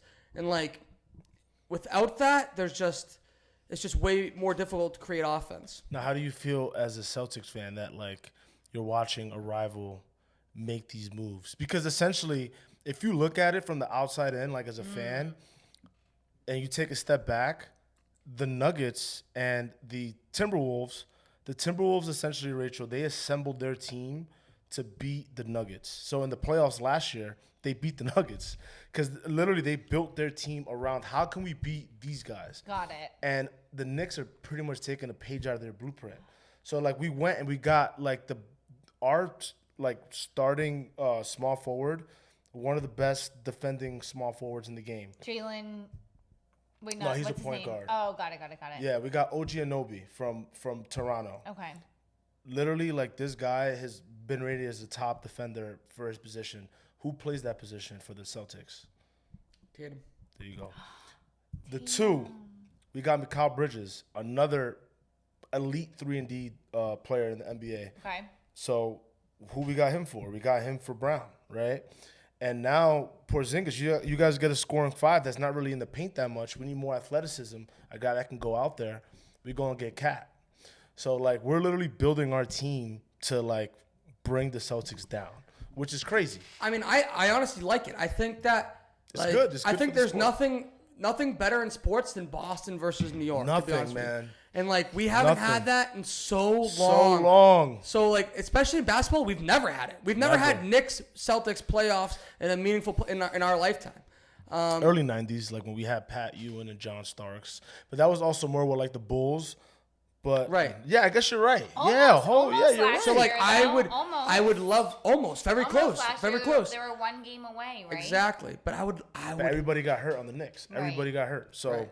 I yeah, would this love is to the see it. I can't lie to would you. I love to see never it, knew too. who Carl Anthony Towns Cat was before this, so I'm. He's a excited. Jersey boy. No, I know. Now I have a to Jersey rep boy. him. But I have to do rep him. have Who's the girl he's with too? He's with Jordan Woods. Remember the Shut up. Yeah, they're like Wait, him and Jordan Woods are together? they're like a thing. Like they're like bored. Like they might get married. Like, No way. She was at Oh, the yeah. game yesterday. Shut up. She was at the game last I night with always him. wondered, like, whatever happened to her. You know, ever No, since that her she's with- and yeah, Kylie, she stopped being friends. She went with Kat, and like they've been locked in ever Shut since. And he's up. like madly in love with her. She's like at all his games. Like No way. She always wanted someone that played basketball, I guess. I mean, right? she went from Tristan Thompson, a 7-footer, to another one. No, literally. They're like the big boys. No, literally. Built different. Built No, different. 100%. Yeah. I mean, once you get used to it, I'm sure you can't go back, right? It's pretty crazy. What? Right? Yo, don't you dare right this video is gonna get flagged on YouTube. now. Like, Yeah. the No, amount of shit we've talked we do about. like the explicit. Yeah, Oh, don't okay, worry. We okay. check off a box. Yeah, Yeah. So when we'll you be were fine. Yeah, when you were yeah. talking about the when you like broke down the maid of honor speech, I'm like flag. Yeah. 100%. 100%. Yeah. But I think it might be time, right? It's It's time to time. get into our sick puppy and interesting cat of the week. Speaking of some dogs, Yeah, I got that dog in sick you. puppy of the week is Mr. Stefan Diggs. Not Dog boy. Yeah. not for anything he did on the field, but allegedly It happened. it happened. Yeah. Like academics, like all Academics the- is tuned in. he's tuned in. He's saying DJ Academics said on one of his streams that Stefan Diggs allegedly had an affair with Cardi B when she was 8 months pregnant. No. That guy's a sicko. No, this is And not only that, sick. but he's also This is hooking sick. up with other Sick. rappers' ladies. He's Stop. a sick This is puppy. This is sick in the head. It struck a conversation between me and you today, This where it's is like you just sick. talked about how scared you were to get pregnant. Yeah, literally, because I'm just like, I couldn't even imagine, like, how, like, I just don't understand, like, she's 8 months pregnant. Like, that is another man's child in her. Like, how And is he isn't like when you looking at get her, pregnant, like, the more like pregnant you are, the lower the stomach goes. Yeah, so, like, that shit's right there, bro. right, like, how can, I mean, like, unless, like, literally, like, oh my God, to be, like, so explicit, like, unless he is literally just turning her around, which you might be because it's Cardi B, but, like, unless he's literally just turning her around, like, how is he doing that? Like, how is he looking at her and being like, let's fucking How is she go? going back and sleep with Offset after like? They're Yeah, like I together. got- They yeah. like went out recently. Like they were together at a club somewhere. That is fucking I feel like crazy. personally, I feel like the rap and like that like life. I feel like I guarantee you Cardi B's probably gonna drop some new music. I just feel like they No, do that and totally. like get some clout, get like trending on social media, Totally. get people talking about them. Right. Oh, they just dropped a song together. Like And then they feel inspired yeah, to make more music. I also think Yeah. that they probably just get so bored. yeah. Like just they're I mean I wouldn't know, but living at like that much of an extreme of like success and everything, like I think you have to live at extremes. Yeah. I feel like if you're not doing extreme things, and then you probably get bored. We actually have a homie. Can't say their name, Can't. but he allegedly Stephon Diggs. It's a big reason why that he fell out of favor in the locker room in Buffalo. Is that he just loves females. Yeah. He loves just females. Like Wait, what do you mean we have a homie? we have You can't say, I guess, but what are you talking we have a about? friend that had a friend in the plugged locker in. room. He was plugged in. Who was plugged into He was the plugged in. oh. He knew what was going on, and Oh. there was things that you hear, and yeah, that was one of the things. That he just loves to like Yeah. the ladies. Yeah. He's a Like ladies he man. wouldn't hang out with his teammates or anything. He'd go home and just like want to be with bitches. Wow. Wow, this is crazy. No, dude, honestly, it's next level. Wow. That's disgusting, I mean, too. that honestly is disgusting. Because you know how sometimes you do something, it's like I want it pregnant. for the story. Yeah. Right. Like you wouldn't even want to do that Right, for for a the story. plot. No. Like you do it for the No, plot. like that's just, dude. That's and like the amount of girls you're already getting to as a professional athlete, especially him. If he already has the like, people already know that's how he is as a Right. person. Like he probably did it for the story, just to say that he did it. 100%. You know what I'm saying? I And it's agree like with that's you. fucking disgusting. No, that Gross. is disgusting. Gross. That's sick puppy right there That's for sure. sick puppy energy. Interesting cat is Rasheed Rice's mom. Oh, I did see this. She's a sick cat. I mean, an interesting cat because Sick cat. she was accused of stealing a package from in front of her neighbor's door in her apartment complex What? before the Chiefs game last week. And by alleged, I mean the neighbor had a Ring camera Yeah, you can see in front of the door, and like she walks past, sees it turns out it was like records that were like in front of the neighbor's door, and she walks past one way, eyes it, and then when she's walking past the other way, you can see her like take a look and then grab it. And so easy to recognize her because she had a Rasheed Rice's jersey on. And Stop. in the back of it, it said Mom. Mama Rice. Yeah. No. Wait. Was she picked up? She didn't know it was records. She picked it up, stealing it, and then they ended up being records, or did she know they were records? I think that it was labeled to be like like some sort of record. That is so bizarre. That's bizarre. What kind of records were they? I should have wrote it down. When you say records, is it like like he was supposed Like to get those black records. Oh, I Like think vinyl. because you know Rasheed Rice is like, I thought when you said a record, like this guy has a million things going on with him, like with the car accidents and so I thought when you said records, like like they delivered like this envelope full of records to the wrong house, but you're talking about actual like Vinyl. records. yeah. Oh, Wait, okay. that is like beyond bizarre. Yeah, Yeah. that's wild. Like, yeah, I don't know. I don't even know what to say. It's just But they're not hers though. they're right? not hers, and she could definitely afford them, or her son can. Right. Sometimes you just have like you're just sick. A lot of people that steal and do that type of stuff, like they're just sick. Right. I honestly Yeah. like I remember when I was like growing up, there was one thing I ever stole, and it was a pack of gum, like the gum that was like a tape dispenser. You know what I mean? It was from CVS in Wayne, and I remember stealing it and but in just like a stupid way. Like I was probably in like between 2nd and 4th grade, and my mom was like, we went out of the CVS and we're in the parking lot, and she's like, where did you get that? And I was like, no. I just took it. And she was like, you stole it. Like she made me bring it back inside and like give it back. And so I was just like, I was like, this is so dumb, why would I ever do that? And like from there, like I have never, like I do not, because it's like bad karma, like all of Yeah. it, like, and like ever since then I'm like, I will not Let me steal. ask you this, like, do you remember, because it was so long ago, but do you remember like how you felt when you were in the act of doing that? I just think I would just like, oh, like I'll take it, like Yeah. it's mine, like I'll take So- it, like I want it, like it's like one of those things, like But did you get like no, like I remember because I was so Yeah. little, like it was Yeah. like one of those things that Oh, I just I like, want this, yeah. exactly. Like, I Yeah. remember like, oh, if you don't want it, like I'm just gonna take it, Yeah. and it was like one of those moments, like I was being like a brat, Got you you, know, like got not you. like a high from Yeah. it, because like a couple of my friends like growing up like were They would like get high from I can that. think of like would go to like Forever 21 and like Who was steal. it? I Nah, can't nah. say, yeah, literally I can't say. I think I Yeah, know like, who the they culprits they were. would go and steal like the jewelry from Forever 21, which like whatever. Like, All right, you it's guys fine, want to hear it's like something funny? $1 Since anyway. we're on this topic, Yeah, tell me. my brother's probably gonna kill me. Both of my brothers, but back in the days, I remember when you would go to Macy's before they would put the tags on the. Yeah, the shirts. And Yeah, stuff. yeah. So we would Clothing? we would go to the mall. I did it a couple times, but the first time I did it, I remember, it was like It was like the beginning of the fall. I remember, like after school, we all went to the mall. We took the bus, went to Queen Center Mall. We get to the Macy's there, and my brother, like in the morning, he like put on a huge North Face, like huge, like puffy, like it's -degrees out. I'm like, why the hell You're is he like, wearing what? this? and I was in 7th grade, and I just had a regular like sweatshirt on, whatever.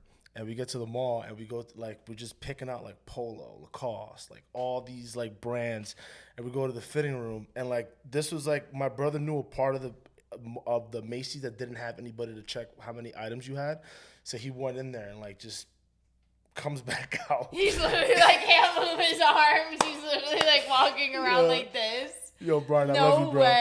No way. And he has, I kid you not, Rach and Nate, like, he probably had like 10 shirts on. No way. No. So I'm looking, I'm like, damn, like, but in my head, I'm like, damn, he's going to be looking so fly the next month. Like, I need some clothes. Right. So I ended up going in. I only put like 3 shirts and I was like nervous. But like, what I remember the most is like the adrenaline I was getting, like leaving, like who's looking, like, and then when you leave like that, like rush, you get like, oh my God, we did it.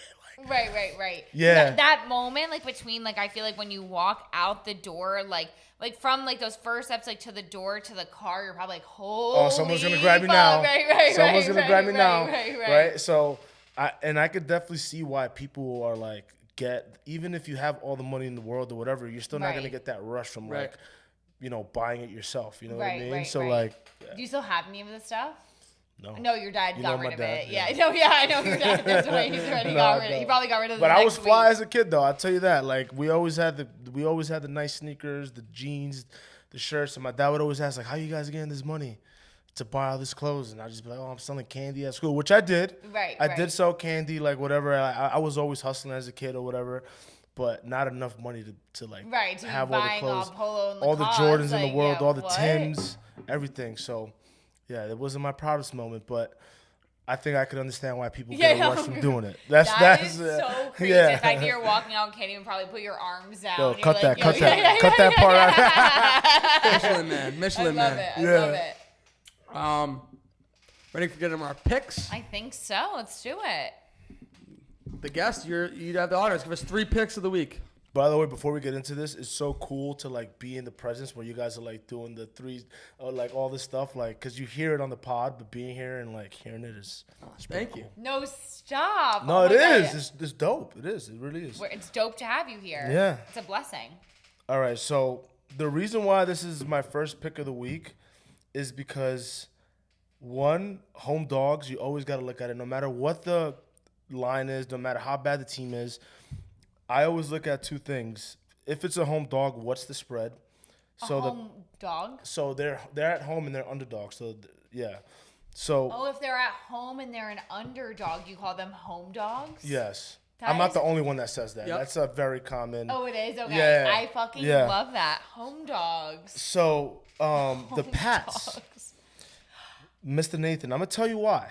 Tell me why, please. I understand. Give me some hope. I understand why the Pats are such huge home dogs. I understand why. +7.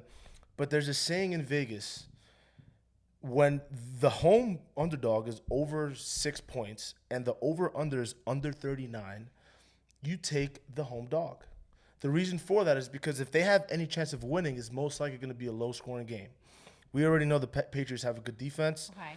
I'm going to stick with the Pats +7 because of that. The home under and Pats +7. I might be starting off 0-1, but there's a lot of bad games this week. That's one that I like. I'm gonna slide with data here. Wow. Okay. And data's telling me to take the Pats +7. Right, it's just science, computer science. It's just science, but look, you got to look at history. You got to look at the trends, and I guarantee you a lot of sharks are going to be on that game, and that line might even move by the end of the week. Yeah. Wow. I can promise you that. So I would take Pats +7 now before it goes down to like a 6-5 or 6. And the public's probably going to be on Houston. They're going to be in Houston, and again, that over-under, man. If any over-under is under 39 and the home underdog or the home dog is over 6-point favorite, there's a very high possibility that Vegas is saying this game is probably going to be close and the home team's probably going to be in it, so they might cover that line. So that's my first one. Second one, I like the Chargers -3. I would definitely buy the hook on that. I think it's going to be a close game, but I like them. They're on the road, but I can definitely see the Chargers covering. Who they playing? That. I believe they're playing. Give me a look here. I forget. Gotcha. I want to say the Raiders. Chargers, I want to say the Raiders. Broncos are riding high. Broncos at home, I but like that one. The Broncos are frauds. They should have lost the game against the Jets. Yep. We missed the field goal at the last seconds. That Tampa game is definition of a trap game that they went to Tampa and won that game. So I like the Chargers plus 2.5. I feel like they have good coaching. Harbaugh's going to have them ready to play. So that's my second pick. My third one, if you do Pats, you got to do Jets. Oh, my God. I'm going to take the Jets plus 2.5, but that's another one where I would buy the hook. Do you know what buy the hook means? No. So buy the hook means that if it's plus 2.5, you would buy a half point to bring it to plus 3. Okay. Because let's say the Jets lose by a field goal. Okay. It's called a push, so I don't win, I don't lose. But if I would have kept that at plus 2.5 and they lose by a field goal, I lose the bet completely. So you're just buying a little bit of insurance, I would say. Okay, so Does you're that make buying sense? insurance by saying you're going to the Jets. Do you guys? Does that even count as a pick, or do you guys do straight up? Maybe I'm messing this up. No, you're No, not messing it it's up. 100%. No, we usually Do it up. we're like we get our lines usually are through like the pick'em that we do, Yeah, and they're always half point lines so that there's always a winner and a loser. exactly.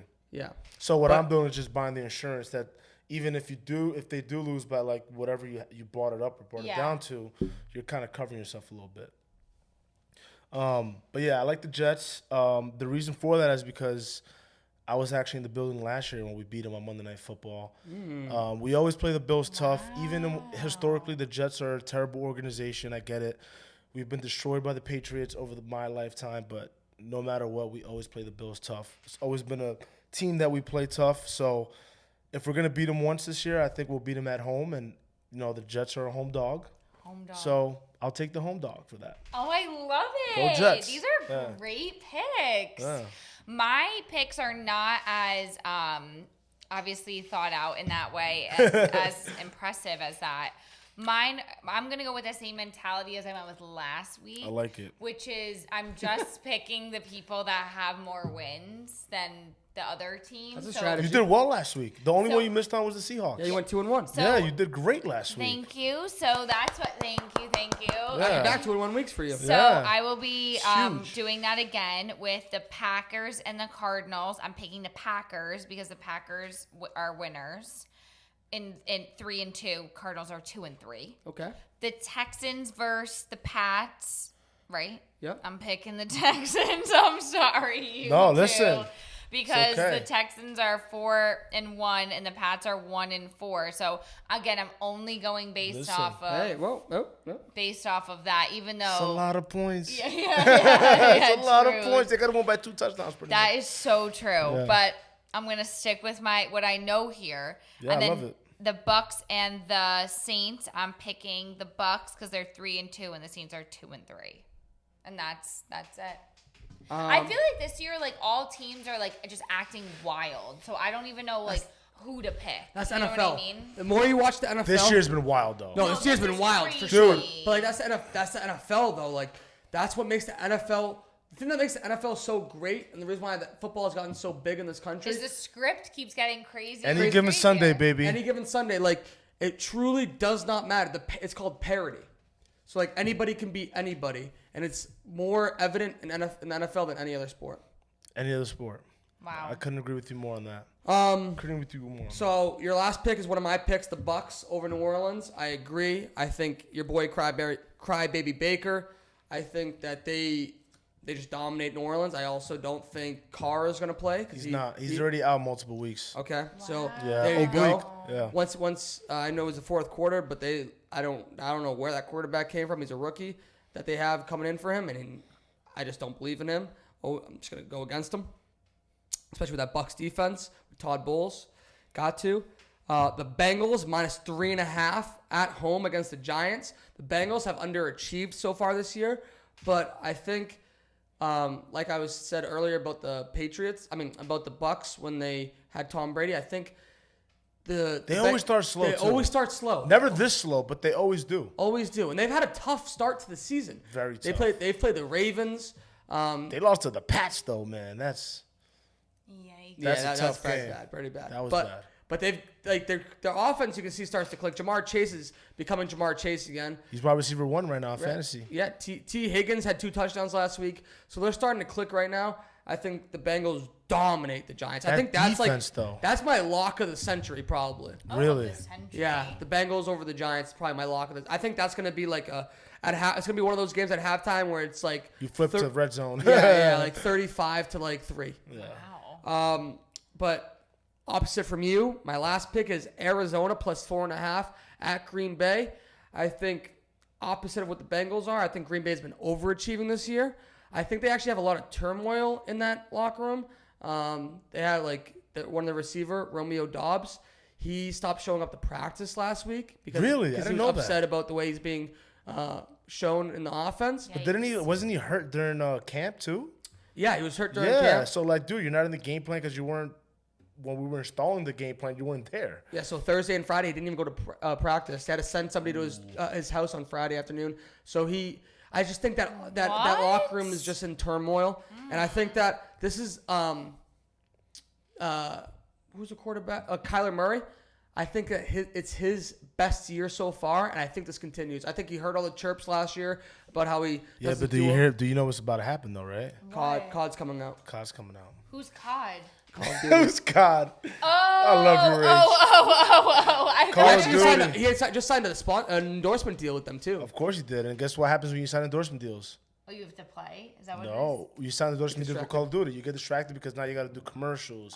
You gotta do events. You gotta do this. So Kyler Murray, the quarterback, signed a deal with Call of Duty. Yeah. And so now this is bad for him. Yeah, I wouldn't say bad, but it could be bad. it could be bad. He's a Okay. professional, you know. Like football's another sport where like you can't just go and like LeBron. He could go and like not play for a week and drop 40 points.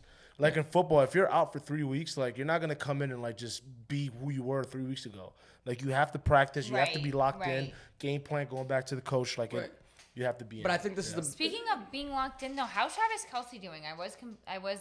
the last 2 weeks he's back to being Travis. Oh, he's Kelce. back. Yeah, Oh, he's he's back. back. He had a He's good back. game last week, Yeah. but he's still not the same though, because I think like Juju I think went off last week, but he still had a good week. Yeah. Speaking of Juju, that's something I wanted to talk about on the podcast. It's extremely frustrating seeing Juju Smith-Schuster dominate again because when he was with the Patriots the last few years, Oh yeah, he's done absolutely nothing. He literally got cut from the Patriots in the Yeah. training camp.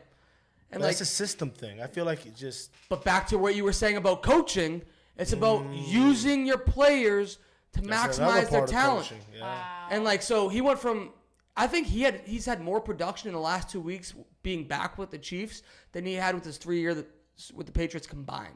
It's crazy. But it happens. But going back to the Patriot way, you could flip that switch because there's been so many players that leave the Patriots like back when Belichick and you guys had your dynasty. Sure. They'll go get paid somewhere else, get cut there, and then come back to the Pats, and they're good again. You know Yeah. what I mean? So it's so wild. Football is just another animal. We could talk about that for hours. Like Hours. How that just works. So many different examples. So of that. many different examples. Taylor Swift was at the game again. I saw. Yeah, what the hell with the sparkles on her face? No, wait. So I can't even believe I'm saying this, but this random person I follow, like I don't like really even know how I follow him. His like fiance or whatever is the CEO of she made them.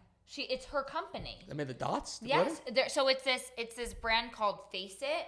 And so it's face glitter. So it's like a temporary tattoo, but it's just like supposed to add like fun or whatever. And now like honestly, like after I saw it, I was like, oh, that's weird. And then like now I'm like, wait, like that's amazing for like festivals, concerts. Like I could totally imagine like having a night out, going to the club when we're wearing the glitter. I'm not putting any glitter in my face. You would look so cute with it. I already You have would look freckles. so Yeah. cute. I already have the freckles. Keep me out of this conversation. guys. You can find me in the club, but not with glitter on. If there's glitter on you in the club, Yeah. then we gotta take you home. Is You're what's taking happening. me home Yeah. because that means I Yeah. probably fell and it Yeah. hit my face. Yeah, I yeah. gotta Last get time- up and go. Last time I went to the club with you was when that freaking club in Astoria that put the temporary stripper pole up. Oh yeah, that was in Oh what was that place my God. called? Coco something, Coco La Rave or something Yeah, like that that. place Oh was- my God, yeah, Coco, you're right. It was like Coco. La Rave, I think it was. Yes, that was so fun. That was the last time we went to the club was together. Yeah, I think that was nah. I've been to a club. That was hysterical because, the last time I definitely went to the club was then, and that was when they put the fake stripper pole up. Yes, and like me and like the white girl, and then one only other like white kid are staring at the stripper like, What the fuck is going on So what here? you're telling me is that I the loved only it. way that we're gonna get you to the give me a club, stripper pole. stripper pole and the glitter. Yeah. but we gotta get him with the glitter on Exactly, too. All right. exactly. No glitter for me. give the home dog some glitter. Yeah. Things you may have missed. Yes, because the things you may have missed. Indiana Pacers All-Star point guard Tyrese Halliburton signed with Puma. So he's going to be the face of Puma. How do you feel about Puma shoes? Like sneaks and stuff, like in comparison. I don't think I've ever owned a pair of Pumas. You know, I don't think I have either. She got me Puma golf shoes. Oh, that's what it was. Super comfy. I've heard it's definitely coming up because Jay-Z's the creative director over there now. Really? Oh, I didn't know Yeah, that. it was a couple years ago that they signed him, and he's like, we're revamping Puma. Like, this is gonna They're be crushing a household name, and anything he touches is gold. Because look what he did with the Super Bowl now. Like the Super Bowl halftime shows, ever since he started directing all of that stuff, it's gotten a lot better. What do you think about their choice about not going with Lil Wayne? I think that was tragedy because Lil Wayne is New Orleans. Like, I so agree with you. and he would have brought out, like, just think about that halftime show. No, like, brings out the Yin Yang Twins, like brings out all these New Orleans guys, do collabs with Young Money, like all of them. Like, it would have been unbelievable. So I think that was definitely an opportunity he missed. But there's probably politics behind that like Definitely. we don't know. 100%. Because everybody, like, it was almost like he was almost like just drawn in like Lil Wayne here. So something must have happened that it didn't happen. There absolutely had to be because like Lil Wayne, like I feel like the same way. Like, and I don't even know like all of it. Like, it's just like New Orleans is him. He is like, it just like I couldn't even imagine the bops that would have. Oh my god. She will. No, She will. like 100%. Like I got stopped by a lady cop. I thought we did and I could date. Oh I my was thinking I God. could date a cop. when it wanes, it pours. Like when it wanes, it pours. Yeah, he would have had that guitar out. He did a guitar album. Like, it would have been awesome. It would have been insane. Incredible. It would have been I'm sad incredible. about it. I actually Incredible. am very sad about it. New Bruin star Nikita Zadorov. There was a conversation with him and David Ortiz outside of Fenway that was just posted on Twitter. And he told David Ortiz that if he goes to a Bruins game, that Zadorov will fight for him. He'll drop the mitts ASAP. Oh my! Wait, what? That is the dopest shit I've ever heard. Mm-hmm. So they're both like Boston players. So David Ortiz is a former Boston Red Sox. Oh yes. He's retired now. So he's like, if I see you in the stands, like I'm dropping. Yeah, just let me know when you come to a game. I swear to God, like as soon as the puck drops, I'm gonna get in a fight for you. Yeah. What And the David fuck? Ortiz. That's gangster. Want to know some That's more gangster? gangster. From David Ortiz. David Ortiz says, "Oh shit, like you're the second Bruins player to say that." He's like, back in 2012, after you guys won the Stanley Cup, Nathan Horton said the same thing. And he's like, "I told him I was going. Literally, puck. He asked to start the game. Puck dropped the mitts, beat the shit out of some guy. He's like, so you'll be the second Bruins player to do it for me." That's like, I got the chills. Like, No, that literally, was, so did I. Yo, that's so cool. And one other thing I want to talk about David Ortiz while we're on the topic, Yeah. kind of off topic, but not for him. Go for it. I never knew this, but you guys talked about it on the pod once, and I had to go back and check. But he was the first player to ever have goggles when you celebrate any championship. And when I forget what episode it was of the pod, but when you guys said that, I had a cross-reference. I think it was when the Celtics celebrated. Yes, the that's win. when it was. Yes. That's And when it was. They had the ski goggles That's on. what, and then you asked about it, Yes. like, why did everybody?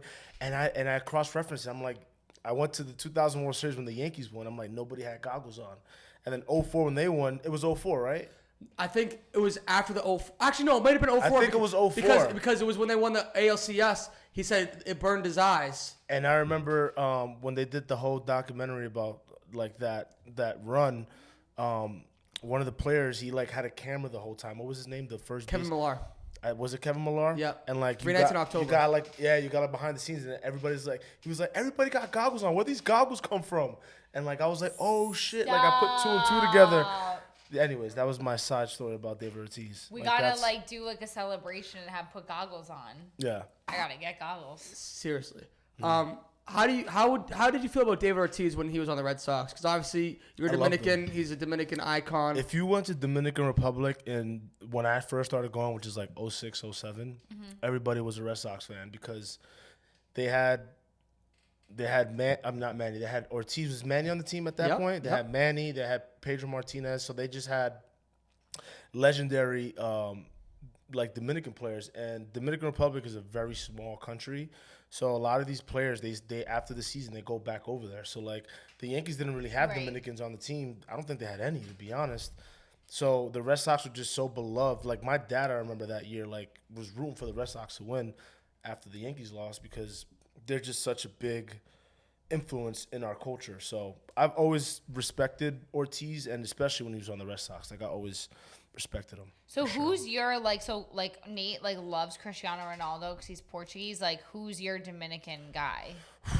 Wow, that's a tough one. I would probably, and it's funny because he's not really like Dominican, but I would have to say A-Rod. Like, and I know it's very controversial. I love it. But he is Dominican. He is. Yeah. But like, I grew up loving him, and I just remember when we signed him to the Yankees. Like, Yeah.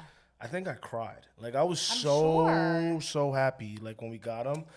Obviously, he went like that 09 run. He was massive in that run. Like he just went off. He had like I think he had like 3-4 home runs in like the ALDS, which is the semifinal kind of. And so that obviously just put it over the top for me. I was in high school at the time. One of my little nephews is named after A-Rod. His name is Alex. So like he's a big part of our family. Love it. But honestly, like I would put Manny up there. Like he'll definitely be in the top 5. Like Manny Rivera. Manny Ramirez. Ramirez. Okay. Yeah. That's the jersey I have. The red jersey I have is Oh, Manny Ramirez. 24. okay. Yeah. Love So him. I would probably say those two. That'll probably be controversial with a lot of Dominicans, but there's just They're your people. just my people. Like if you ask me who Right. I love, then that is them for sure. I love it. Yeah. Love that. Back to things you missed. Patriots safety Jabril Peppers was arrested Saturday morning and is accused of assaulting I and saw attempting to that. choke a woman at his house. However, Peppers' attorney says that the accusations are false and that they have security footage from the house to prove this. His story, Jabril Peppers' side of the story, is that this woman wasn't his girlfriend. It was just a woman that he was hooking up with. And she was upset that he would not have unprotected sex with her. Oh. And she was wasted, threw herself down the stairs, called the cops, and that's how everything escalated from there. Now, who knows? We're just presenting both sides of the story. Who knows? If the lawyer's saying that is something. If he's saying If it, the lawyer's saying it is something. Right, and- Because usually the lawyer's like, shut up. right? Don't right, say anything. Oh, really? Right. But right away, because that story just dropped, right? Yeah. Like, So right. Yeah. So So that's- this dropped by Sunday night. That's crazy. And then the lawyer doubled down coming out of court on Monday. Like when they were walking back out of the court. He probably had just gotten the evidence. It was like, no. Right. Like I'm doubling down. This is actually what actually happened. Right. What's That's crazy insane. is like when this happened, like Nate was like giving me like the live updates of this, and like what I thought about in my head, I was like, wait, like it must be crazy that these athletes, like all athletes really, like they have to have cameras inside their house, right? Because like that has to protect them. Like, and he was saying like, no, like every single like person like usually has cameras inside for these reasons too. Like I just don't understand. Like you're an asset. Like you're a walking asset. You're worth millions of dollars. Like if I was ever in that position, like I would literally, it would be like the Secret Service. I wouldn't have a team of, but I would have somebody following me around at all times. yeah, I feel like you would Like have to. even in my own home, like dude, like you have a maid for your kids or a nanny. Like if I'm an athlete and I'm single, like Right. I'm gonna hire somebody or somebody that I really trust, like a friend of mine. Totally. Like dude, I'm gonna pay you X amount of money to like make sure that this does not happen. Right. Like I just don't get why you can't do something like that. 100%. So 100%. crazy. It is Crazy. They're just dumb at this point. Like Right. So we'll see how that plays out. The next thing was Romeo Dobbs from the Green Bay Packers. We mentioned earlier he stopped showing up to practice last week because he was upset with the way the offense was using him. So he's returned to practice. He was already suspended for the game, so the team said he has a clean slate. So we'll see what happens there. Next up, a reporter in Abu Dhabi. That's where the Celtics started their preseason games. Asked Jason Tatum after their preseason game why he was wearing a kid's watch, and Jason Tatum just burst out laughing like, "Yo, that was crazy question you just asked me. It was a crazy question because the reason why the guy asked is because it was a yellow band. But the watch is a Richard Mille Smiley watch, which is valued over $2.8 million. Wow. And that's what Tatum said. Can you imagine? Tatum was like, dude, that's a crazy thing. You just called a $2 million watch. Like, That's $3 million. Round up, like you said No, last literally. week. Well, I saw this post and I sent it to Nate because I was like, this is crazy. Like, the fact that, like, he's wearing this watch and the guy's like, oh, are you wearing, like, a kid's watch forever? And he's like, that is crazy. Like, 100%. How can you respond to that, though? No, and it's also just like, what are you saying? Like, you have nothing to say to Jason Tatum. You're going to comment on his watch? I didn't even think about it like that. That's true. Like, you know what I mean? Like, that's crazy. And you're in Abu Dhabi? Like, it's just, like, insane. He's like, oh, look at your kid watch. Meanwhile, the watch is literally But worth you know what's more crazy, than though? Abu houses. Dhabi is the richest city in the world, right? Is that? I'm sure. So I'm sure that guy probably sees that watch all the time. So he's probably just like, yo, that's a kid's watch. I've never seen it that small. Oh my but God, this guy's like sure. 6'8", you know? So Right. maybe on his arm, it looks I mean, small. it definitely looks like it's, like, fun and colorful, but, like, I just, like, that was bizarre. I would just be like, what's the watch? Like, not, is it a child's watch? yeah. One thing that comes to my mind, the only thing I can think about when I see stuff like this, though, forget the watch, forget the freaking whatever. Think about back to the Live versus PGA thing. Think about all the criticism that the Live guys got when they went over to Live. This is a perfect example about how all these leagues, no matter what sport it is, the second they have the opportunity to get that Middle East money and do any sort of exhibition or anything overseas, they take it. So that's why I fully backed the Live dudes when they went, and I will continue to back the dudes that went over to 100%. Live because the leagues do it, every organization does it. Like you said, these guys are walking assets. When you have the opportunity to cash in at that level, do it. I can't imagine how much the NBA is getting paid to have these preseason games over there. Oh, I Oh know, my I'm God. sure. And then on top of that, like they're getting questions asked from reporters like that. Right. And I get asked like, why did you shoot 2 of 18? Because these reporters probably have no idea what Right. that even means. Exactly. Crazy. So they're probably like, yeah, I'll take those questions all day long. You Right. know what I mean? Yeah. Like, Right. Sticking to the NBA, LeBron James and Bronny James shared a court for the first time in their NBA preseason opener Better yesterday. be doing it before Diddy comes out with his list. Seriously. Seriously. I think Jay-Z's going to be a big part of that list too, going back to Jay. That's what everyone said. He's on a lot of pictures that have been coming out. Like, is Jay-Z and Beyonce at those parties? No way. Yeah, you better I saw cut Jay-Z that and because LeBron. that's Yeah, that. no, There's gonna be literally. somebody knocking on my door tonight. Like, Literally. about to get chopped up. Was it you that told me this weekend, or somebody told us this weekend that that baby oil wasn't baby oil? No, that wasn't me. What was it? It's Liquid ecstasy. liquid ecstasy. That's what they would put in the drinks so that everybody would get loose. No way, dude. That's what. That's yeah, why. that's Why would they someone- confiscate baby oil? No, Who knows? no. I think it's just because it was so much of it. They got to be like, what the fuck's in this Wait, did you thing? see the thing where it says that they were like, oh, like you could go to Costco to buy like bulk supply, and Costco came out with a statement like, we don't sell lube, like we don't do it, like don't that's- involve us. That's, I don't know. It's That's- crazy. I can't wait to see what happens there because this is like Same. Jeffrey Epstein, but like with. Crazy. This list better come out. I know. Yeah. I'm like, I need some names. Seriously. One more basketball point. Derek Lively of the Dallas Mavericks bet Luka Doncic $100,000 that he couldn't hit a full court shot. Luka banged it first see try. That's so Imagine cool. making $100,000 bet with No, your that's buddy. crazy. That's crazy. That's crazy. That's amazing. I love it. Good for them. That's incredible. And then like a half court shot is even crazier. Just like being like done. Like give me $100,000. We'll be there one day though. How We're do you gonna- think he did? 100%. Do you think they wired it or what? They probably be like, let me talk to Let me Venmo talk it. to my agent. Yeah. He'll send it to you. But like, we'll do that one day. Like, we'll be golfing Oh, one day. 100%. Nate, that's a 100-foot putt. 250,000. Nah. Yeah. Nah, Let's not do it. 250.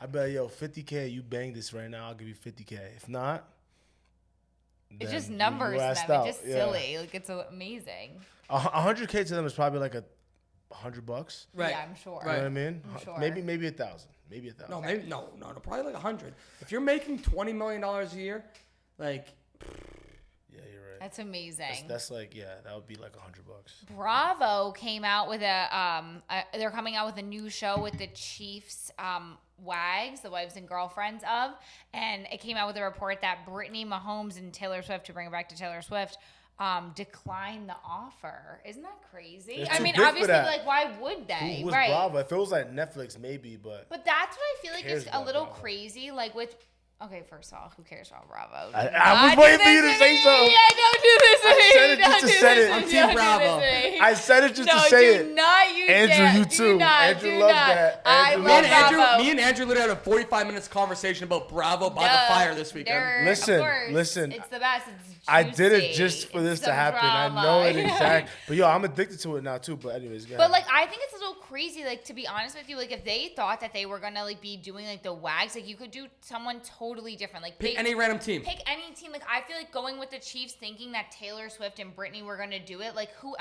else is on there? Like who cares? You know Right. what I They mean? probably Like no also- one cares about the Chiefs other than that. You They know? probably also have like inside knowledge, like there's 20 wags, but all of them are getting cheated on or whatever. So like this show is not gonna But last. like, Like, right? No, look, it's just like so Yeah. bizarre. Like, why would they pick the Chiefs girls? Like, it's just like pick. I feel like honestly, they should shot have for picked the 40 stars.